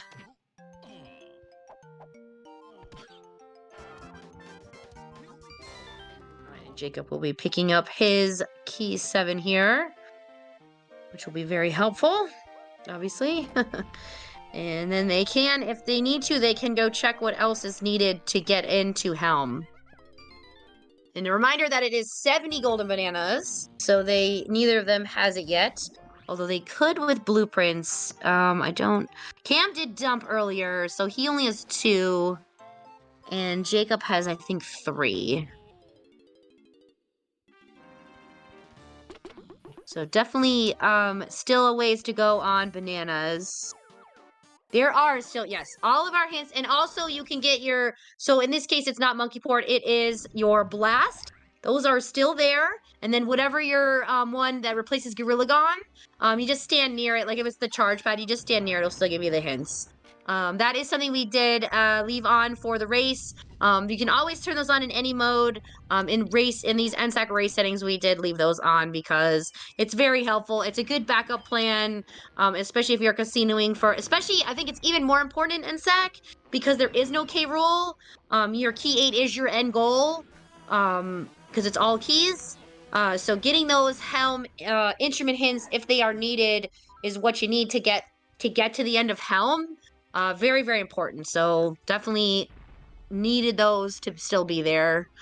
Very, very powerful hints, even if it's on your third Kong, because you don't need that much. So yeah, casino prevention. Yeah, we're trying we're trying to have less casinos, of course. That is why Larock and the devs have definitely been working very hard on new hint systems to try to prevent casinos, or at least mitigate them. Yeah, the name of the game is mitigation. It's not. Yeah. You can't You'll never necessarily. get rid of them. Oh no. Yeah, they're always going to be there. It's going to be part of this. Because if you hinted every single thing, it would be too easy, right? You still need to have your logic puzzles. You still need to have things you need to solve. Definitely, you want to have some thinking involved in this game. Which I think these new type of hints are definitely gonna help with that, especially getting rid of the junk hints of like how many, what the B lockers are. Those are left over from I think the 1.0 days where you didn't know that, and those were important hints to have. But with item rando, we don't need those anymore. They're kind of junk hints in this. There's definitely something to be said. They at one point played a major role in loading zone randomizer. Not so much anymore, but they definitely played a much broader role at that point in time. Right. And we have an underground. Oh, hello. What do we have here? Oh, what is that? Holy smokes! It is now that, a coin. Is that triangle? There we go. Triangle. Back in a coin toss. Okay. Triangle for Jacob is a big pull because now he has all his instruments for Helm. So, ooh, and an underground. Wow, I don't think that was hinted. Let me check. I mean, with so you need barrels to get in there, right?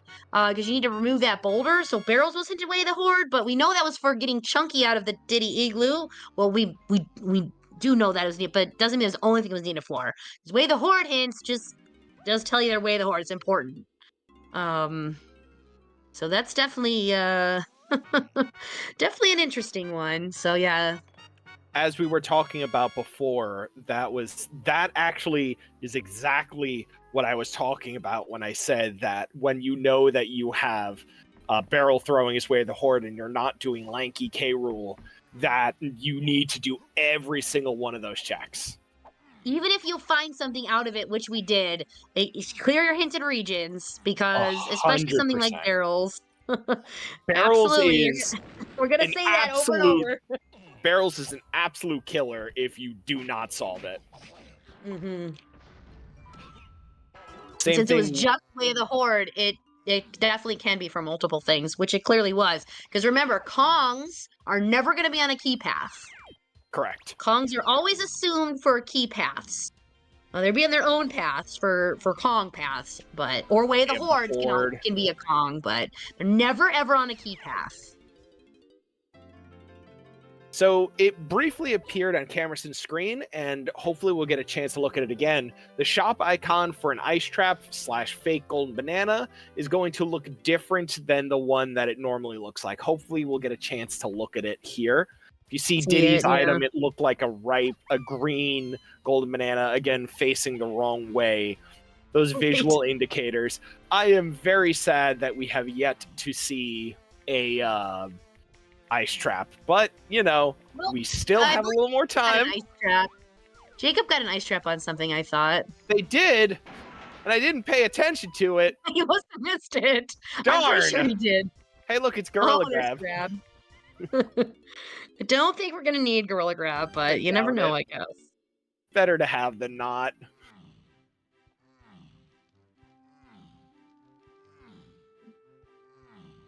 So I don't know what Kamerson's doing here. Did he not go for the vines? Maybe he's just... What was he? He might be going after gold bananas or blueprints? Or a metal? Yeah, I don't know. Yeah, he's just... They're just hitting shops right now, which is fair enough, I guess. Right. I mean, it could be. Snap does bring up a good point. Grab could be for Helm. That could be the entry. Our Gorilla Gon shuffled replacement, thanks to Switch Sanity. We will find that out together in a little bit. We have not seen what that is yet, so... We have not seen what spawns those vines in Helm Lobby. No one has checked Helm Lobby yet. They both have key 7, so even if they don't have the 70 golden bananas to get in, you can at least still check what that is. So you can get in there and you can see what you need and to know if you have it or not. Very important to know.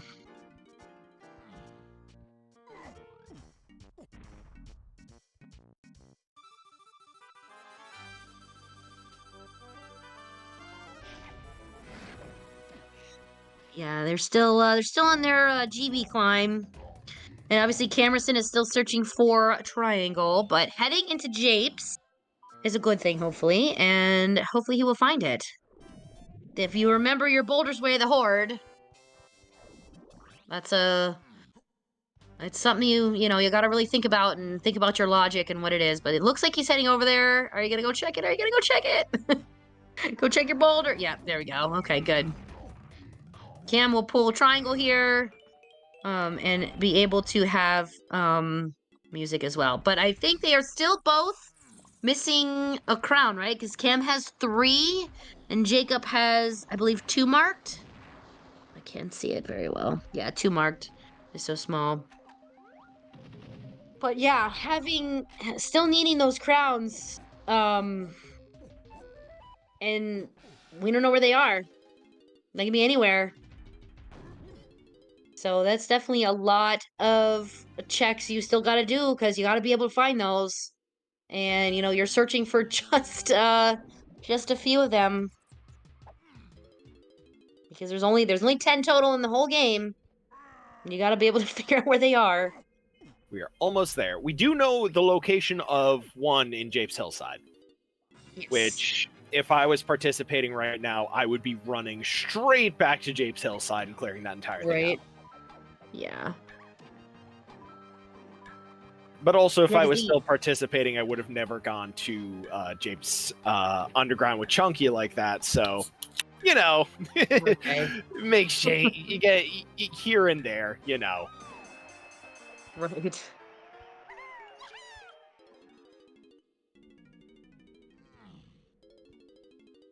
But yeah, I mean, if you think about it, you got to follow your way of the horde. Again, if you're not sure, if you're casinoing, which I think it's hard to say, but I don't know. It was hinted way of the horde, so I don't know if I want to call it a casino, but you're definitely searching for your triangle here. Yeah, you definitely want to check all your way of the horde, the moves and things you got. Oh, and we have homing ammo. Yay! Homing ammo. Yay! Homing ammo enjoyers rejoice. We found it. Just like we found the bean. Not needed, probably, but and another medal here. That's good. So Because I believe they are both still looking for medals. Yeah, well, Kamerson's got 16. Jacob has Okay, Kamerson has 13, I think? 13 or 15. Either way, they're almost at the end.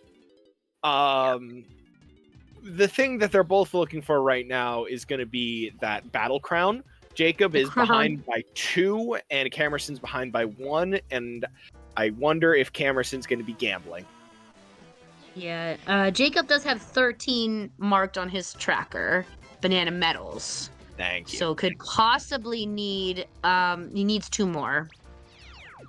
Oh, and is Kamerson gonna gamble on there being a crown in Helm? That is a bold strategy, Cotton. Let's see if it plays out for him. Because I thought you cannot have it on your medals, and I guess you could have it on. He has Rocket Barrel. I was like, I guess you could have it in the arena, right? That's I think the only location you could have it, because it cannot be in these medal checks, for technical reasons, according to the devs. But you could have it on your vanilla crown, battle arena pad up at the top. So, and with Diddy Rocket Barrel, you could check that. So. I am that hoping. would be something if it was there. I am curious if Cam remembers that location. I'm also curious if Jacob remembers that location. There was a Season 2 qualifier race where Slam was on that. So anybody who participated in that will absolutely remember that. Same thing because that was an unforgettable location for that Simian Slam to be, or Super Simian Slam to be. That was needed for a chunk of days. Sounds like that race where nobody checked BFI and it had the Way of the Horde. It had like the last Way of the Horde item. Oh man, you get some fun seeds in this game. You definitely do. So. And as you can see, we have the seal going across here, another fun visual change. Instead of that being a fairy, that can be quite a few different models. And we are saving the seal from getting eaten by the claptraps. Seeing K. Rool fly across the screen in place is terrible. Yes, and you can also get K-Rool's lamp that falls on his head too. That's a funny one. You can get K-Lumsy. You can get quite a few different models that are very enjoyable to have. Another fun cosmetic change that the devs have put onto the dev branch. So I just want to point out that I heard that pun. I saw it. I'm not letting that slide. And that is a feature that is available on the dev branch of DK64Randomizer.com. So you can go find that at dev.dk64randomizer.com.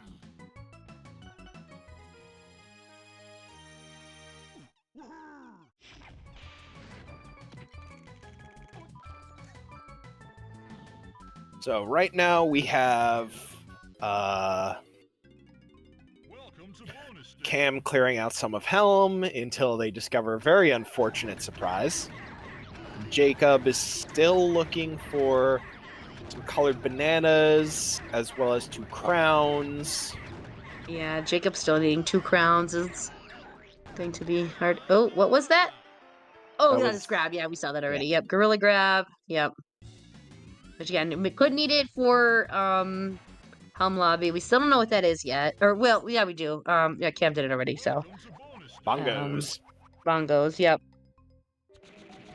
So with Bongos needing there, and Donkey and Helm, we actually needed Bongos twice for key 8. So definitely definitely an interesting one. And the funny thing was we had that hinted for both 7 and 8 in our multi-path hints, because it was obviously needed for both. Since key 7 was Bongos locked in that donkey cabin. But yeah, Bongos is double needed for Helm.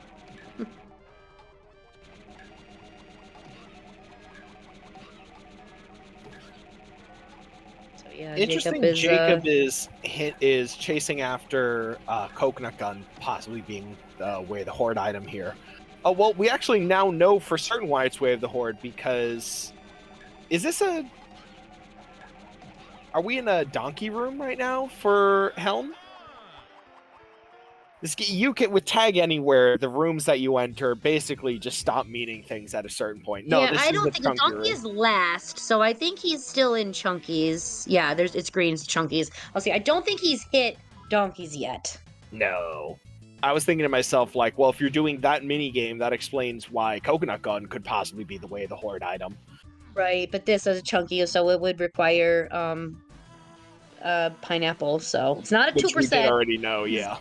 Yeah, we didn't already know, but yeah, it's not 2% because you have multiple gun games, but it's like about a 10% chance to have that. So still a fun meme to say we got 2%ed with needing a gun for Helm.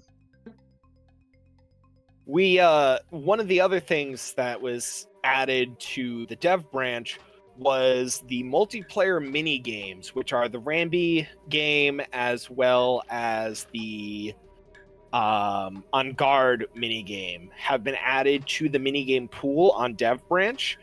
They work like any other minigame, basically. They just look a little different. But it's a cool... It's one of those little nifty sort of deals that is added by the devs that shows really how much they understand and care and love about the game. That there are things that are not utilized, but they still try to bring it all back together. Yeah, definitely a fun thing. I believe those are all activated for NSAK, right? Can get any of these as Correct, a mini game. yes. But again, with our minigame pool being so small, because we're only seeing minigames in Helm, because we have autocomplete bonus barrels on, we'd have to get it in one of our 6 Helm barrels only.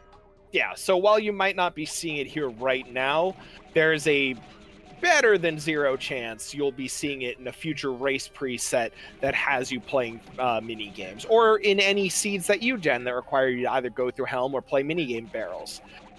Right. So we are in Donkey Kong's room here in Helm, and there is coconut. Exactly. So it all comes back full circle. Yep, so we had this minigame twice. We had it both for Chunky and for Donkey, so we did require both of our guns, coconut and pineapple. Both logically required. Again, with Tag Anywhere, you can switch to a different Kong if you find it easier. Some people like Feather or Peanut for the stagger. Some people like Pineapple or Coconut for just the blasting ability. So, Kim did not get the cutscene skip. Maybe he wasn't trying to get it. I don't know, because he has enough banana medals, or ran out of music energy. So Cam is about to. Cam knows. Okay, Kamerson knows. They just wanted to complete Helm, and they remembered the location. Yeah. Perfect. Cam has played this absolutely perfectly right at the end. Yes. Yep. So Cam is searching for one more crown and is probably going to go get this one here in Hillside. In the Ramby cage. Because I believe this is the only other one we've seen that they have not gotten. I believe so as this, well. Helm is done. We finally have Chunky, right? We didn't have Chunky for a long time. We've had Pineapple quite a bit longer than we've had Chunky. So going right here and just, changing, getting Lankies, rushing to get this, and you will be done. Oh no, Jacob is not having a good time, I just realized, because they have 2 out of 4. So assuming that they remember that 2.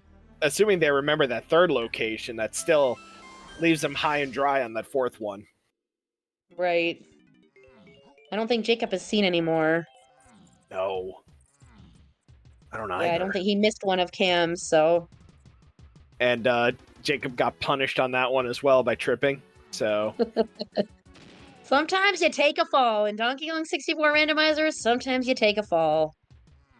You build one in, so you know. Well, everyone gets one free fall everywhere, so. Yeah.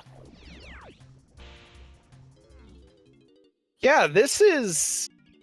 You could just get under 2 hours. Maybe with slightly better optimization, you could clear this in underneath 2 hours. But the fact that Cam is under 201 is incredibly impressive. And only just barely going over 2 hours. Minor optimizations, but we're talking micro optimizations at that point to save you the 20 seconds that you need for this. Right. And so, yep. That is Kamerson. Time for Kamerson. Because it is done. Collection of Key 8. Yep. So congratulations. I would like to see if we can get Kamerson to come in and do an interview. Yep. That was phenomenal. So as someone who has seen... a very good play. Oh, yeah. As someone who has seen... I can't even begin to describe to you how many terrible NSAK seeds and played through how many terrible NSAK seeds. For one to be displayed very publicly like this was probably one of the better ones that I could have recommended. We had the appropriate amount of gambling and hint deriving and all these other elements, switch sanity, deriving knowledge from that. It all folded in very, very well for this. All right, so we do have Kamerson. I am going to pull him in right now. So GG Kamerson in right now. GG. So GG. Congrats. So 2 hours and 12 seconds, which is an amazing time for a NSAK race. So great job. First place. And I can let you know that you have you got first seed. So nice. all the other acing times are done. So awesome. Yeah, it was kind of slow at the beginning, but I was able to pick up speed and gather a bunch of gold bananas quickly. Yeah, for a while there we were like, oh, it's we don't know how long it's gonna be, and both of you guys were doing very even, so cool. But then you were able to put that crown, that third crown you had, which Jacob did not have, and then you knew where that fourth one was. Yeah, I didn't even write that one down. I just remembered where that was. I was like, oh gosh. You didn't even write it. Wow. Yeah, I didn't even write it. I should have grabbed it before I left Japes, but oh well. Also, I was not expecting to find Triangle in the underground. I knew that there was just like a Japes Caves and Mines potion that I still need to get, and I was just looking for a golden bananas anyway. But it just happened to work out that I found Triangle, so I didn't have to get the hint. Oh my goodness. Yeah. And we were thinking too, we didn't know if you were thinking it, but we were thinking it was chasing your barrel away the horde, because even though it gave you directly to Chunky, you know, it's clear your his regions, and barrels I being wasn't thinking a of that. region there.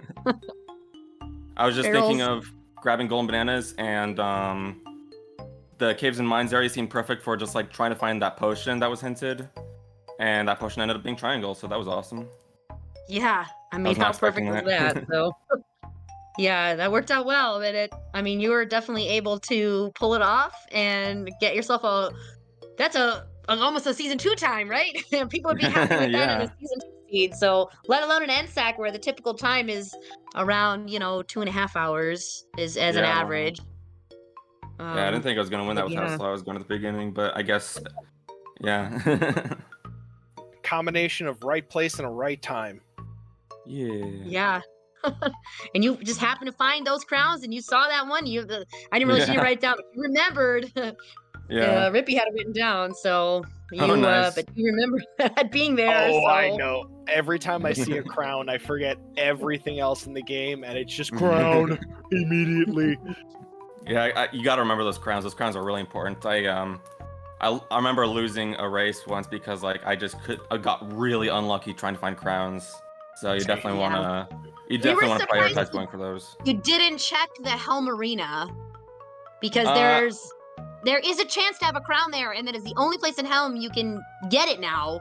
With those fairies being patched out of having a crown, that is the only place you can have a crown in Helm is that arena. Not a guarantee it will, because obviously it's randomized, but you had Rocket Barrel, so we were like, just gonna go check that. Well, I knew where there was a crown anyway, so I just decided that's to play true. safe. You did know where it was. Yeah, go for the one you know for sure. Yeah, I didn't want to risk it since it does still take quite a bit of time, and crowns are pretty rare, so. Right. Just want to go for the guarantee. Yeah, well, it paid off for you, so GG getting first place. Woo. So I do have a quick question to ask you. If I were participating and I knew that I had a crown in that location, I would have immediately beelined and just disregarded everything else and gone after that crown. You chose to complete Helm and then go after the crown. Is there a particular reason that you did that, or was it just kind of like, oh, okay, I'll just do it in this order because I'm already here? I'm curious if there was a logic behind it. Well, like I said, I just forgot that, like, I forgot for a little bit that there was a crown in Japes that I knew about, so it wasn't until like I was already like entering Helm where I was like, all right, I'm just gonna finish this. Hopefully I find a crown in one of the Helm rooms, but I didn't, so I just went back for Japes. What I should have done, like I said, was find a crown in the Helm rooms. You can only have banana medals, potions there, so you cannot have a crown in the Helm room. Confirmed by Seagull.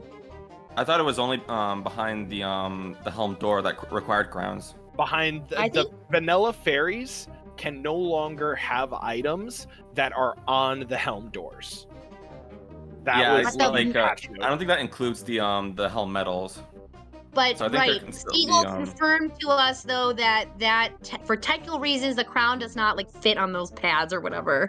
Crashes on the N64. So yep. Oh, I didn't know that. The key suffers from the same crash. Yep. That's really important to know. Yeah, that's why we were talking. Seagull mentioned it, and obviously we couldn't tell you guys because you're all racing. But please. But for next time, for obviously we're having the Blitz tournament coming up. We're gonna have quite a few seeds, so it cannot have a crown there. If you're looking for crowns, don't YOLO Helm like you do with medals. Not anymore. Again, you can check the arena. You can check the arena, but that's the only confirmed by the devs. That is the only location you can be in Helm is on the arena at the top of the plastic break. For those vanilla. Like I said earlier, I should have gone to get the crown before I went to Helm, but I just didn't think of it at the time, and I only thought of it until like I was at Helm, so I just figured complete Helm, then I'll go for that crown. Yep. if you could go back and you can make any changes, I know hindsight being 2020 and all that jazz, what do you think was the thing that you did, that the lead that you followed, that went in the wrong direction completely, or that you could have cleaned up faster, or what do you think? I'm not really sure. I feel like I played pretty well this seed. I'm just like looking at my notes. I probably should have gone into the I think the only thing that I can think of is that I didn't go into the training grounds after I got vines, which I should have done because I had lots of money. I got 9 rainbow coins that seed, by the way. We just kept picking up money. Yeah, looking at the tracker, you were. There was a lot of coins. There were a lot of rainbow coins. No issues there. there. I just forgot about training ground. I should have gone there after grabbing vines because I had money. I had the training dirt patch. I had the banana horde dirt patch, and I didn't get those for the longest time. And also, I saw that monkey port was away the horde, and I was like, I completely forgot about like the ferry that was next to the car race. I don't know if I would have gone for that anyways, just because like at the time I didn't know that was hinted wave the horde. Like I got a hint for that later. Which was sniper to get our boy Donkey, so. Oh yeah. Definitely needed that. Yeah, so I don't really think there was anything. Like maybe collecting small banana. I think I spent a little bit too long in forest trying to get stuff. Even I haven't checked the rabbit race, which I really don't think I need to do. I strongly disagree on that one. I think when you get trombone and sprint and lanky in the first half an hour, the first thing you should be thinking is rabbit races right around the corner. I've also just been burnt to death or burnt to heck and back again because of that freaking check. So it is entirely, I'm also just immediately traumatized by it. Yeah, I think I spent a long time in forest just because I had like very few golden bananas at the time, and I can't remember if I had access to the caves lobby or not, but I saw later that I needed 40 golden bananas to enter, and I was like, how the heck am I going to get that many? We are getting a check, and it's a crown! Oh my gosh, I could have gone up there and gotten the crown. Oh my goodness.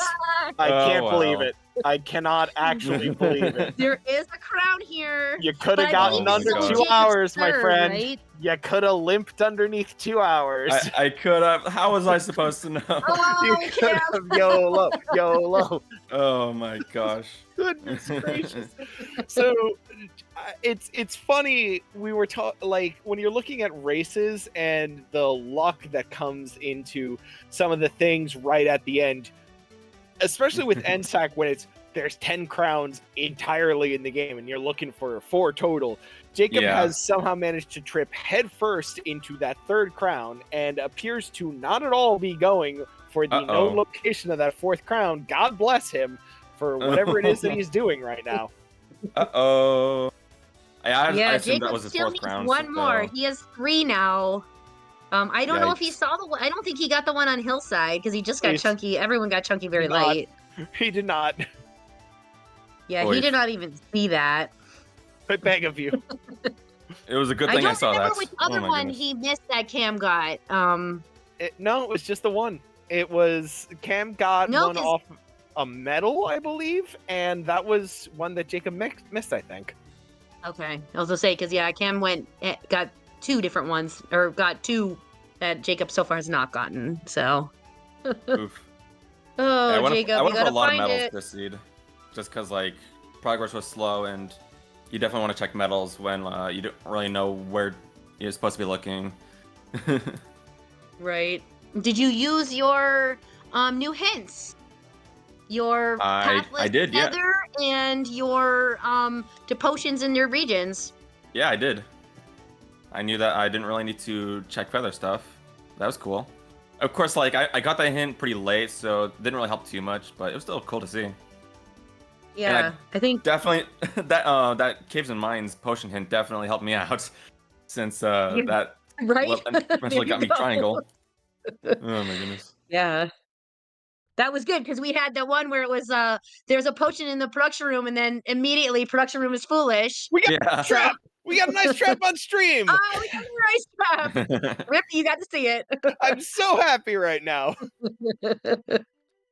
I know that I'm on play-by-play, but that is absolutely the, I'm on color commentary. That is the thing that I wanted to see. I am JR right now shouting stone cold. I am so happy. Also, I apologize There if I coughed on stream. I didn't mean to. I think I muted the stream when I was trying to mute Discord to try to cough. You're good. We had a lot of people who this was their first time being exposed to the NSAK race preset. Or even a playstyle preset. What was your introduction to the preset, and how did you feel when you first began playing it? I don't remember when I first got into it. I think it was like a few months ago. I think it was definitely before the Season 2 tournament. Where I didn't have I definitely wasn't as fast. Like I was still getting like really really bad times in the race rooms. Before the tournament, and like during the tournament, I was able to get pretty good times, and then I was able to get third place in the actual tournament, so that was cool. But Yeah, I think I remember getting, I remember getting first place in one of the casual NSAK races, so that was pretty cool. But I think that was either my second or third NSAK race, and yeah, I think it's really fun. I think it's a really good, cool preset. What would you say is the biggest difference? There's a lot of nuance that changes. What would you say is the harshest difference, as it were, between the S2 preset that everyone knows and loves, or at the very least knows, and No Style All Keys? I mean, probably just having to collect medals and crowns, since in Season 2 those are completely useless. You actually have to go out of your way to go for those now. Do you have any words of advice for anyone who might be trying this for the first time? Like, obviously we say a lot, clear out all your hinted zones and all this jazz, but if there's anything that would be forgotten, as it were, what would you recommend? At the start, when you're just starting your seed, check all around aisles for Kasplats, because they can be in new locations. There's one on Pound the X that I always check, and then also get the fairy near the tree at the start. There can be a Kasplat behind lobby 3 that I always go for, and there can be a Kasplat in the in Snide's room, which I always go in there anyways, because since fast complete barrels are on, I get a reward from there immediately. Immediately walking in, yeah. Yeah, but yeah, you definitely just wanna at the beginning make sure you check for Kasplats, and also just in general try to memorize where the Kasplat locations are, because those can be really important.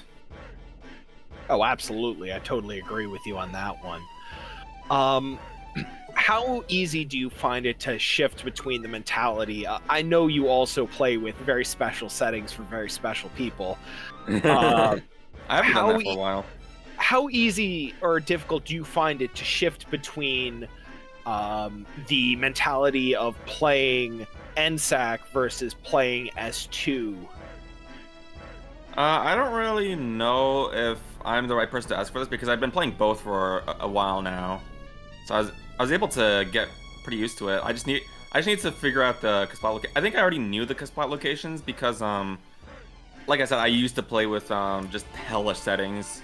So just from playing on those settings, I just knew where all the Kasplat locations, most of the custom Color Banana locations are. So yeah. Do you think that, I know that we're kind of filling air right now, but do you think that, how do you feel that the Colored Banana location shift, or the random quote-unquote Colored Banana locations, how do you feel that that affects your play style when compared to the, for lack of a better phrase, cemented locations that you find inside S2? You definitely want to check pretty much every area where they can be. You probably saw I was while I was in Jameson Forest, I was just zooming in on the treetops to see if there were any Colored Bananas there, because I like to make sure that I go for those. Do you have a favorite, whether that be actual favorite or air quotes favorite, location for a Kasplat? Let's go with actual favorite and then air quotes favorite. I'm not really sure. I don't really think too much about the Kasplat location. Probably the ones underwater. Sure. Those are pretty fun. I think that's my air quotes favorite. Actually no, my air quotes favorite. Actually no, I'll say this one as my actual favorite. The Kasplat inside the beetle race. Absolutely. Oh, that's a good one. The best one. I don't even know if it's still there because I haven't seen it in months. It is. but- Somebody had it in one of the ones. I just saw a post Oh yeah, no. yesterday, and too. I heard that was a custom location in playthroughs. no. I did not know that was a location. I have played hundreds of seeds with shuffled Kasplat locations, and I have never seen it there. And I am, for those of you who don't know, in caves there is, because at the beginning you're able to like walk around and you don't have to immediately jump into the lanky sprint barrel. There can be a Kasplat that spawns just beyond the like door frame, just to your left. It is, in my opinion, the funniest location for a Kasplat. And there's no reason for you to ever go there or check there. But it's there, that's for certain. It's a thing. Yeah. I would have never known that. I would have never thought there'd been one inside the beetle race. Oh boy. What would you say You're is your air checking bad quotes? hit detection, man. What would you say is your air quotes favorite then? Well, I said the ones that are like underwater, like in isles or in castle or something like that. Sure. We had Orange that apes. castle one underwater today. That was a Yeah. good one. And it was melon. Actually, I Right. think a really good one is the one on top of castle, like at the very top of castle, because that one feels natural. Like it feels like Sure, there's a spot yeah. there all the time. Yeah, they're definitely. I think there's a lot to be said about the effort that the devs put into figuring out the custom Kasplat locations, where Oh, yeah. some are just cruel and unusual, but there are a lot more that are just intuitive in a way, where Yeah. you're not necessarily trying to, kill yourself bending backwards to find all of them. Like, no one's gonna think to check. There's a good it out. one. I see one on Jacob's stream. Exactly, the one that's hidden behind here, hidden behind or in R&D. In Hopefully Lanky. this There's wasn't one that- in the piano game. I mean, Yeah. Yeah, hopefully that's not Wow. too frustrating because like it might respawn and like you might get hurt by the splat. I don't know if it reaches that high. Yeah. yeah. The I would also say that while we don't have it enabled for this race, there are shuffled fairy locations as well. Yeah. And some of the very similarly, you have opportunities that are just pain and suffering. Yeah, I remember while I was trying to test my new preset, Treasure Hurry, Mm-hmm. I saw you know how there's an opening in the rafters in Forest for Diddy to go through? Sure, yeah. There's another opening just like that on the other side of the barn that I didn't know about. I was trying to find a fairy around that location for the longest time. It was in that doorway. My God. Wow. I think I'm probably gonna That is have a a new one. fairy location shuffle. I was testing it. I think the Dirt Patch, Arena, and Melon Crate locations are probably a little bit mean though, because like you can definitely just wander around for hours not knowing where to look. And that's what happened with my like first test, and it was not really that fun, so I just kind of disabled that option. Yeah, there's something to be said about going with a preset that's just together for a race where it's like the appropriate intersection of difficult without soul crushing. Yeah. And going on your own and creating your own settings, because there are a lot of things. If you talk to Sniper Wave, who's one of the musicians or one of the music transposers, he has a Clopen Lobbies preset, which is just, it's the stuff of nightmares. And Oh, gosh.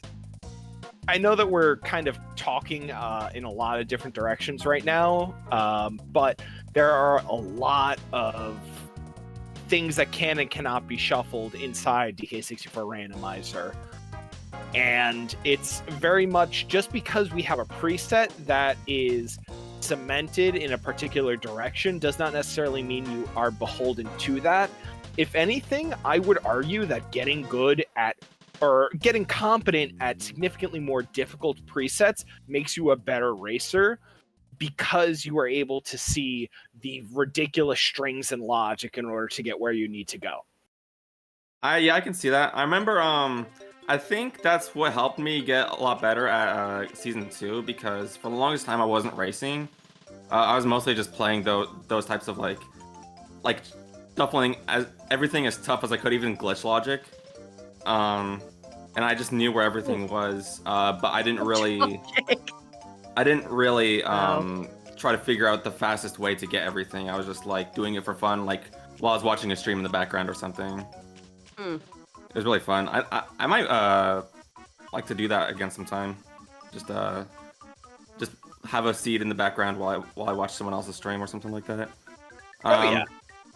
And also about the I think I'm going to keep the shuffled fairy locations for my Treasure Hurry preset, just because, like, at least for that, there's an audio indicator as to where the fairy is. Oh yeah. So at least that'll that'll help for if you're trying to look for something that's in a mean location. I do remember. Sorry, go on, Kamerson. I remember the thing that messed me up was I was trying to find peanuts. Or just like any items for progression. I found peanuts. I had to look at the spoiler log. Peanuts was in a melon crate that was in the giant mushroom insides, and it was on the path to Tiny's minigame barrel, and I would have never gone in that direction because I don't think I had Tiny at the time. So yeah, that was pretty mean. So I disabled that. There was another setting that I am gonna try out. I need to test more Treasure Hurry, but another weird setting that I'm enabling is, or disabling rather, is remove high requirements, so that you actually have to like pull the Gorilla Grab lever for Galleon ship or factory production. The totem finally gets a snack. Yeah, like all that. those things that are skipped in Rando to speed it up. That is an option to turn those off. Yeah, those switches are not pre-spawn. Yeah, in Aztec and. Yeah, it's definitely requires more items and more time to do, but yeah, I wanna see how that goes for Treasure Hurry. If I like do enough tests and I too unsatisfied with it, then I'll probably turn it back on. But I just want to try it out because it seems like just want to play around with certain settings just to see what will change up the flow of the preset, because you don't want every preset to be the same. Right. Speaking of which, I just want to make a minor note for the chat here. There was a question about what we are going to be seeing inside of Season 3, that preset going forward. That conversation has not begun. Right, that is scheduled for at least another few months. The devs are working on 2.1 and getting all these wonderful changes that we're seeing in dev to the main. Season 3 is 2024. Probably later in the year. Q3 2023, the absolute earliest, and that's assuming 2024. Sorry, 2024. Assuming a lot of things go right. Look, it's been 2020 for the last like 36 months. I don't know what you guys are talking about. True. But just to be clear, there is no discussion going on right now about what will happen with S3. You will know when that conversation happens with S3. Please do not bring up what will change with S3 until the conversation opens. You will know when that conversation opens. Yes, they will definitely welcome, community members. There was a lot of testing and insight from everybody for Season 2 settings. When it is ready, they will definitely be available for everyone to pitch in their ideas. Doesn't mean we'll never agree on everybody's ideas, but they're definitely open to listening to what people have to say for sure. And welcome, Cinny. GG's on your 3rd place in this race. So congrats on that finish. Wow, not a lot of people have finished. In the race room. Yeah, only 3 so far have finished in here. So we're in a very interesting. gonna be like quite a few people not finishing pretty quickly because, like you said, there's a lot of people playing this for the first time. So Yeah, we definitely have a few people in this race room who have said that they've either never played or never finished a seed of this, but I believe Cindy was one of them. So Sydney's done a fair amount. I know this. Yeah. They smoked me in a Cindy race. is a randomizer veteran. So Sydney has smoked me in a Definitely race. done There's some- no worries on this one. yeah. oh yeah. It kind of looks like for season 3 though. Like I think looks like one change that they're probably might be doing is the item hinting instead of the fixed season 2 hints like that. That Because will I be played around with Really something that under will be consideration discussed. right now. That will be discussed once they open up S3. I don't want to get anyone's not that I mean not that I mean to Nothing's confirmed. not that I mean Nothing. to shit on this. I'm sorry, shut down this conversation. But there's nothing discussed about S3 right now. We will Right. not be discussing what S3 has. It will be happening soon, TM. I promise Right. you. Or just, with season 2 tournament being over, now is the time to test some new hint systems, new modes, new randomizer things, all that stuff, but nothing will be confirmed anything in a season, so. Does A whole our lot more rabbit NSAK. does the rabbit have a crown? But yeah, NSAK we have this preset now, and with And we're doing adding a Blitz Switch tournament. Sanity. Yep, and now we have a Blitz tournament for this. So definitely to get more people interested in the settings and experience a new way to play the randomizer. Woo. But yeah. I think though, unless he finds this crown soon, I think we may just go. We Alright. do have our first, Um, second, and third place. As Sarah did allude to before, we had a couple people async this before tonight. Yeah. And our hello, that's a was- crown. Oh, Did he hello. find Oh one? no. Oh no. That requires us to have Jacob has no. Oh no. Jacob doesn't have Mini Monkey. Jacob doesn't have mini, Wait, so we what? can't get it. Oh no. Oh, is that the? That's the mini. That's That's the tiny unfortunate. transparent That's what igloo. that is. I thought that was Yeah. the. I thought that was the chunky transparent igloo. No, that's it the the- other one. Unfortunate. Oh no. I don't know where Mini Monkey Oh, is. no. Oh no. This is just deeply Yeah. unpleasant. Hmm.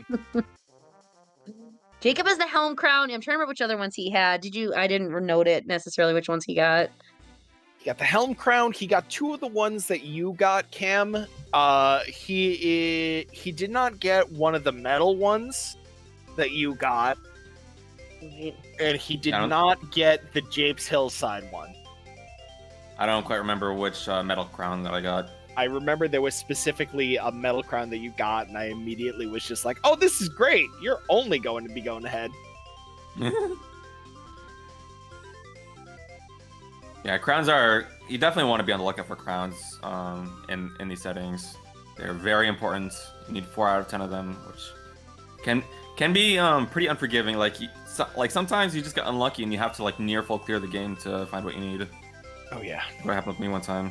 Yeah, I mean, if you're in a crown casino and you haven't seen it, I mean, and with these settings, right, with the banana medals and the crowns here, you're definitely get a lot less foolish hints because so many locations are not foolish. There are only foolish hints where the lobbies, and that was the only foolish hint I think we had, and then we had the feather was pathless. We had. I have it written we down. have We another have color bananas in caves, galleon shipyard, factory production, and yeah, Japes 2 forest lobbies. I forgot production. Yeah, we didn't because we had already been there.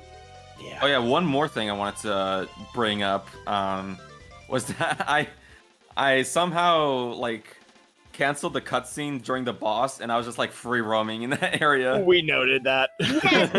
And so We that is saw that. confirmed to be a vanilla bug. Shout that out to was Connor for picking confirmed. that up. Yeah, since I'd never seen that before, I just like was wandering around in there, like even though I knew I was wasting time doing that, I was like, oh, this is interesting. Yeah. But yeah, that is confirmed. The devs did confirm that as a vanilla bug. So Pretty funny. yeah, I had not seen that before either, and I didn't know. So How fun. that was definitely a fun one. So, but yeah, This one was pretty fun. Yeah. This was a very fun NSAK seed. but yes. Well, thank you again, and GG's on your very first place, and you will get first seed. Like I said, you'll get first seed. I will have the seeding posted by tomorrow morning on that, and so we will be. We're gonna try to restream some more races. The final will be next Saturday. We do not know the time yet. Obviously, we have to work with the racer schedule or who's gonna get there. Yeah. So. Poor Jacob. Poor Jacob. So yeah. So we are going to. Oh, I'm sorry. Go ahead, Cam. If there's anything you want, but we're gonna finish up. So if you have any final thoughts. Yeah, I was just. Am I the first seed among the? Yeah, you are. I was gonna say among the asyncs as well. Yes. Yeah, you Okay. are. You have secured the first seed, so yes. Okay, Worry I don't know not, what my the friend. async times are. Including yes, I know. I obviously I didn't post them ahead of time. They Yeah. are not. They were not allowed to be available before the end of this race, but. Yeah. But yes, you secured the first seed in the whole thing so far. So, or Well, obviously no one can async after. So, yeah, you did secure the first seed. So, all right, looking forward to the rest of the Blitz tourney. yeah, okay. But yeah, thank you again, and GG's. And Rippy, do you have anything to close us out? Yeah, so one of the things that we didn't get to talk about is the amount of custom music that's brought up or that's in the DK64 randomizer game.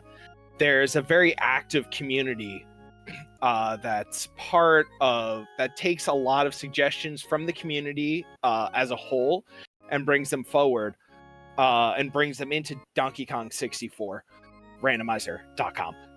And while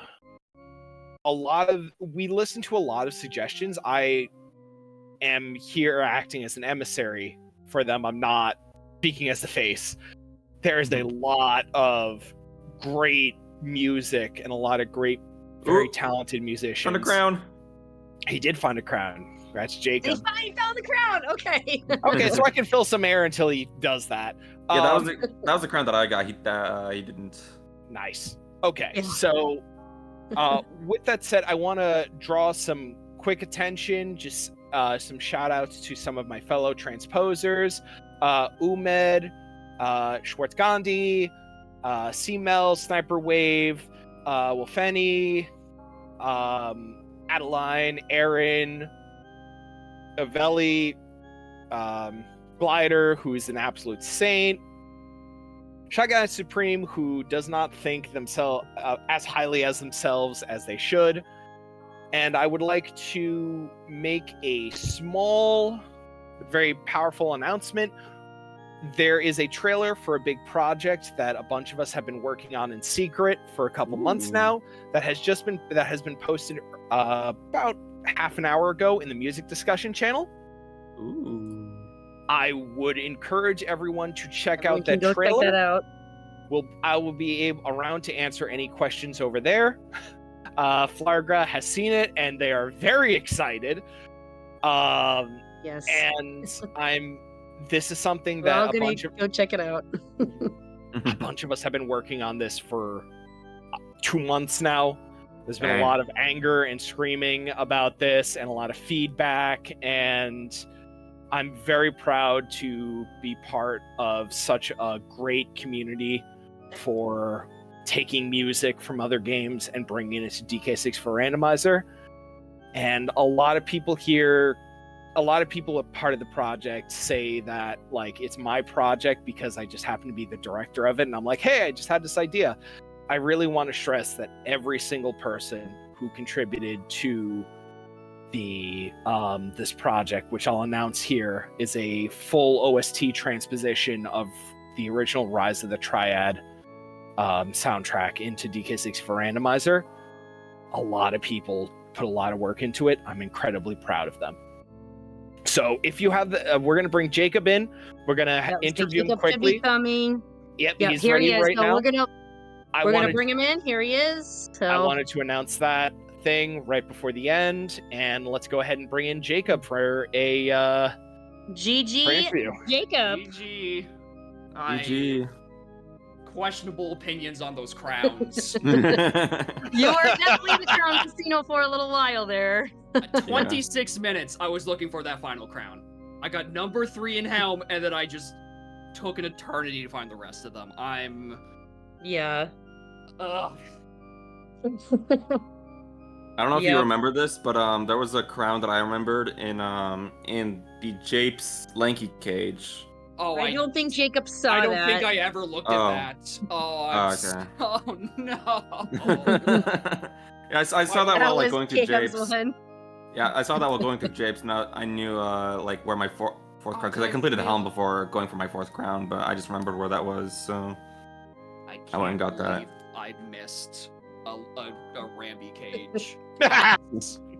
Yeah. In level 2 Japes, the first place I went, I orphaned a peekable check. That is incredibly on brand. I'm surprised I didn't orphan an island.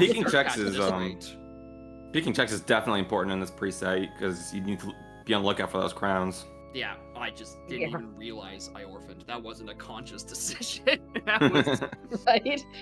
Yeah, sometimes you miss one thing and there you go. So yeah, and the final crown I got was the Forest Arena, a second vanilla crown on a location. Yeah. Like, if I had just been slightly more diligent after I did the lanky rooms up here, I would have been fine. Yeah, you got lucky. You got that Helm crown. That's the only location you can have a crown in Helm. Really? Is that arena now on Blastomatic lasers? Because I know you can't on fairies, but I think BOM lasers. You cannot. So it is a technical reasons, according to Seagull, you cannot get crowns on those metal lasers. I went into Helm banking. I was gonna get one on laser and maybe one on arena. I was making that too, to be fair. Yeah, Cam did that too. He checked them all. Well, except for Diddy's. So good to know for the future, right? For the tournament. So. Oh yeah, definitely. Yeah, it crashes on the N64, so they are no longer, or I don't know how long it's been, probably a while now. They are not able to be there. So only the Helm Arena is the only location. And it was. And it was there, and you got that one. Cam did not get that, so.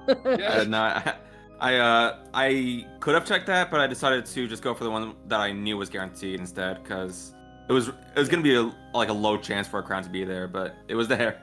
Yeah, and I could have gotten sub 2 if I got that one. I was putting my heart and soul into that gamble. It worked because I was not finding a second one. If I had 2 missing crowns and I just find my 3rd at 2 hours 36, I'm like, do I even want to do the Blitz anymore? Is it worth it to find one singular crown left in this world? And it crowns can be disgusting in this preset. And yeah. Yeah, and hey, you got it and you did qualify, so there you go. Woo!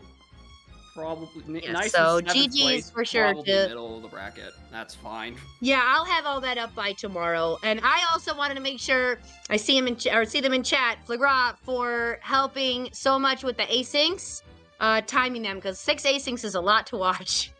So huge shout out to Flagra for going through those. They were a huge help. So thank you. I'm honestly really surprised I was able to get 1st place on this, because I've been placing around middle positions on the casual NSAK races throughout this past week.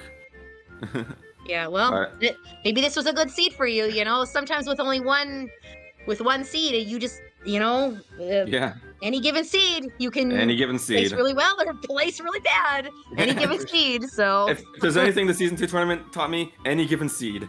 Yes, and you and Flagra is definitely going to be helping with the race modding, especially obviously the first few rounds. We're going to have a lot of you guys racing at the same time, because we want to try to get everything done in a couple day chunks. So definitely going to be needing to race mod and going to definitely have some Flagra seeds. So I want to become a race mod at some point, so I can sprinkle in some of my seeds at some point. Yeah. Well, we also what happened on your seat from the race the other night. But yeah, anything, Jacob, you want to finish us up with? No, I'm just mad about my crowns. That's just me getting the worst end of that stick. Yeah. For sure. Oh. But yeah, well, thank you again, everyone, for watching. We appreciate everyone being here and checking us out. And again, thank you for everyone watching, because we did get DK64 Speedruns is now a partner. So very, very grateful for everybody for getting us to there. And we promised this before, we will say it again. New emotes are coming, including the bean. Everyone was asking about that. So they are definitely in the works. So yeah, we have the LOL right now, which is a great one. But yes, more are coming for sure. So getting partner definitely opened up quite a few more slots for us. So they soon TM, but they are coming. They are in the works. So. Did you find the bean, everyone, Jacob? we are gonna raid. Woo! And we are not gonna raid someone in the race. So again, if you go and watch somebody else, do not spoil anything, because there are still racers going. Remember, this is a qualifier. Feel free to watch anybody, but make sure you are not spoiling anything. So we are gonna go. Did that work? No. I think I spelled their name wrong. Yeah, while we're getting right to the end, I do want to take another moment to shout out to everyone, all the music transposers, include everyone who is part of the project or part of the upcoming ROT project, and everyone who couldn't be part of it. It's cool to see how much work we've put, or how much people care about, honestly, what amounts to a bunch of bad jokes, just taking good music and seeing, hey, how can we conflate them in DK64? Or how can we almost make them sound like DK64? There's a lot of really cool people who are part of this, and I hope that people take the time to show appreciation for all the work that we all do, and also appreciate everyone who puts the time into that. Yeah, right. And for some reason, it is not letting me raid. I do not know why. Twitch being Twitch right now. So while we're in the middle of a Twitch, the command is working. It is just saying that is not a valid thing. So while Twitch is being Twitch, let's go ahead and just quickly bang this out. Jacob, where can people follow you? You can follow me on twitch.tv/JXJacob several times a week, doing usually very bad seeds. Perfect. Kamerson, how about you? Twitch.tv/Kamerson. I think I mostly just stream races, but I do like I think a couple days ago is when I was testing the item hinting in season 2, and I've been testing a little bit. I haven't done it in a little while, but I've been testing my Treasure Hurry preset, hoping to test that more, and hopefully maybe try to get other people to play it too, so I can get some user feedback. Great. Sarah, do you have anything you want to plug? Yeah, I am twitch.tv/Nintendo Sarah. I do the Swift Season 2 settings, which are a little bit easier and a little bit faster. So I enjoy that, as if you want to see some other different kind of settings. And you, Rippy? I streamed before. I don't really stream now. If you go ahead and join the Discord, I'm one of the music transposers. If you type just the Discord in the chat, thank you, Sarah. If you look under #music-discussion, we have a channel there where you can find me and a bunch of other people who are talking about all the work that we do to make fun music in this. And that's where you can find me. And I think we're just about done for the raid. Don't forget to follow us on YouTube, DK64 Speedrunning. Morning. Morning. Morning. All right, that's done. Yeah, the music I believe we are clear. Jacob, I wanted to strangle you about halfway through that.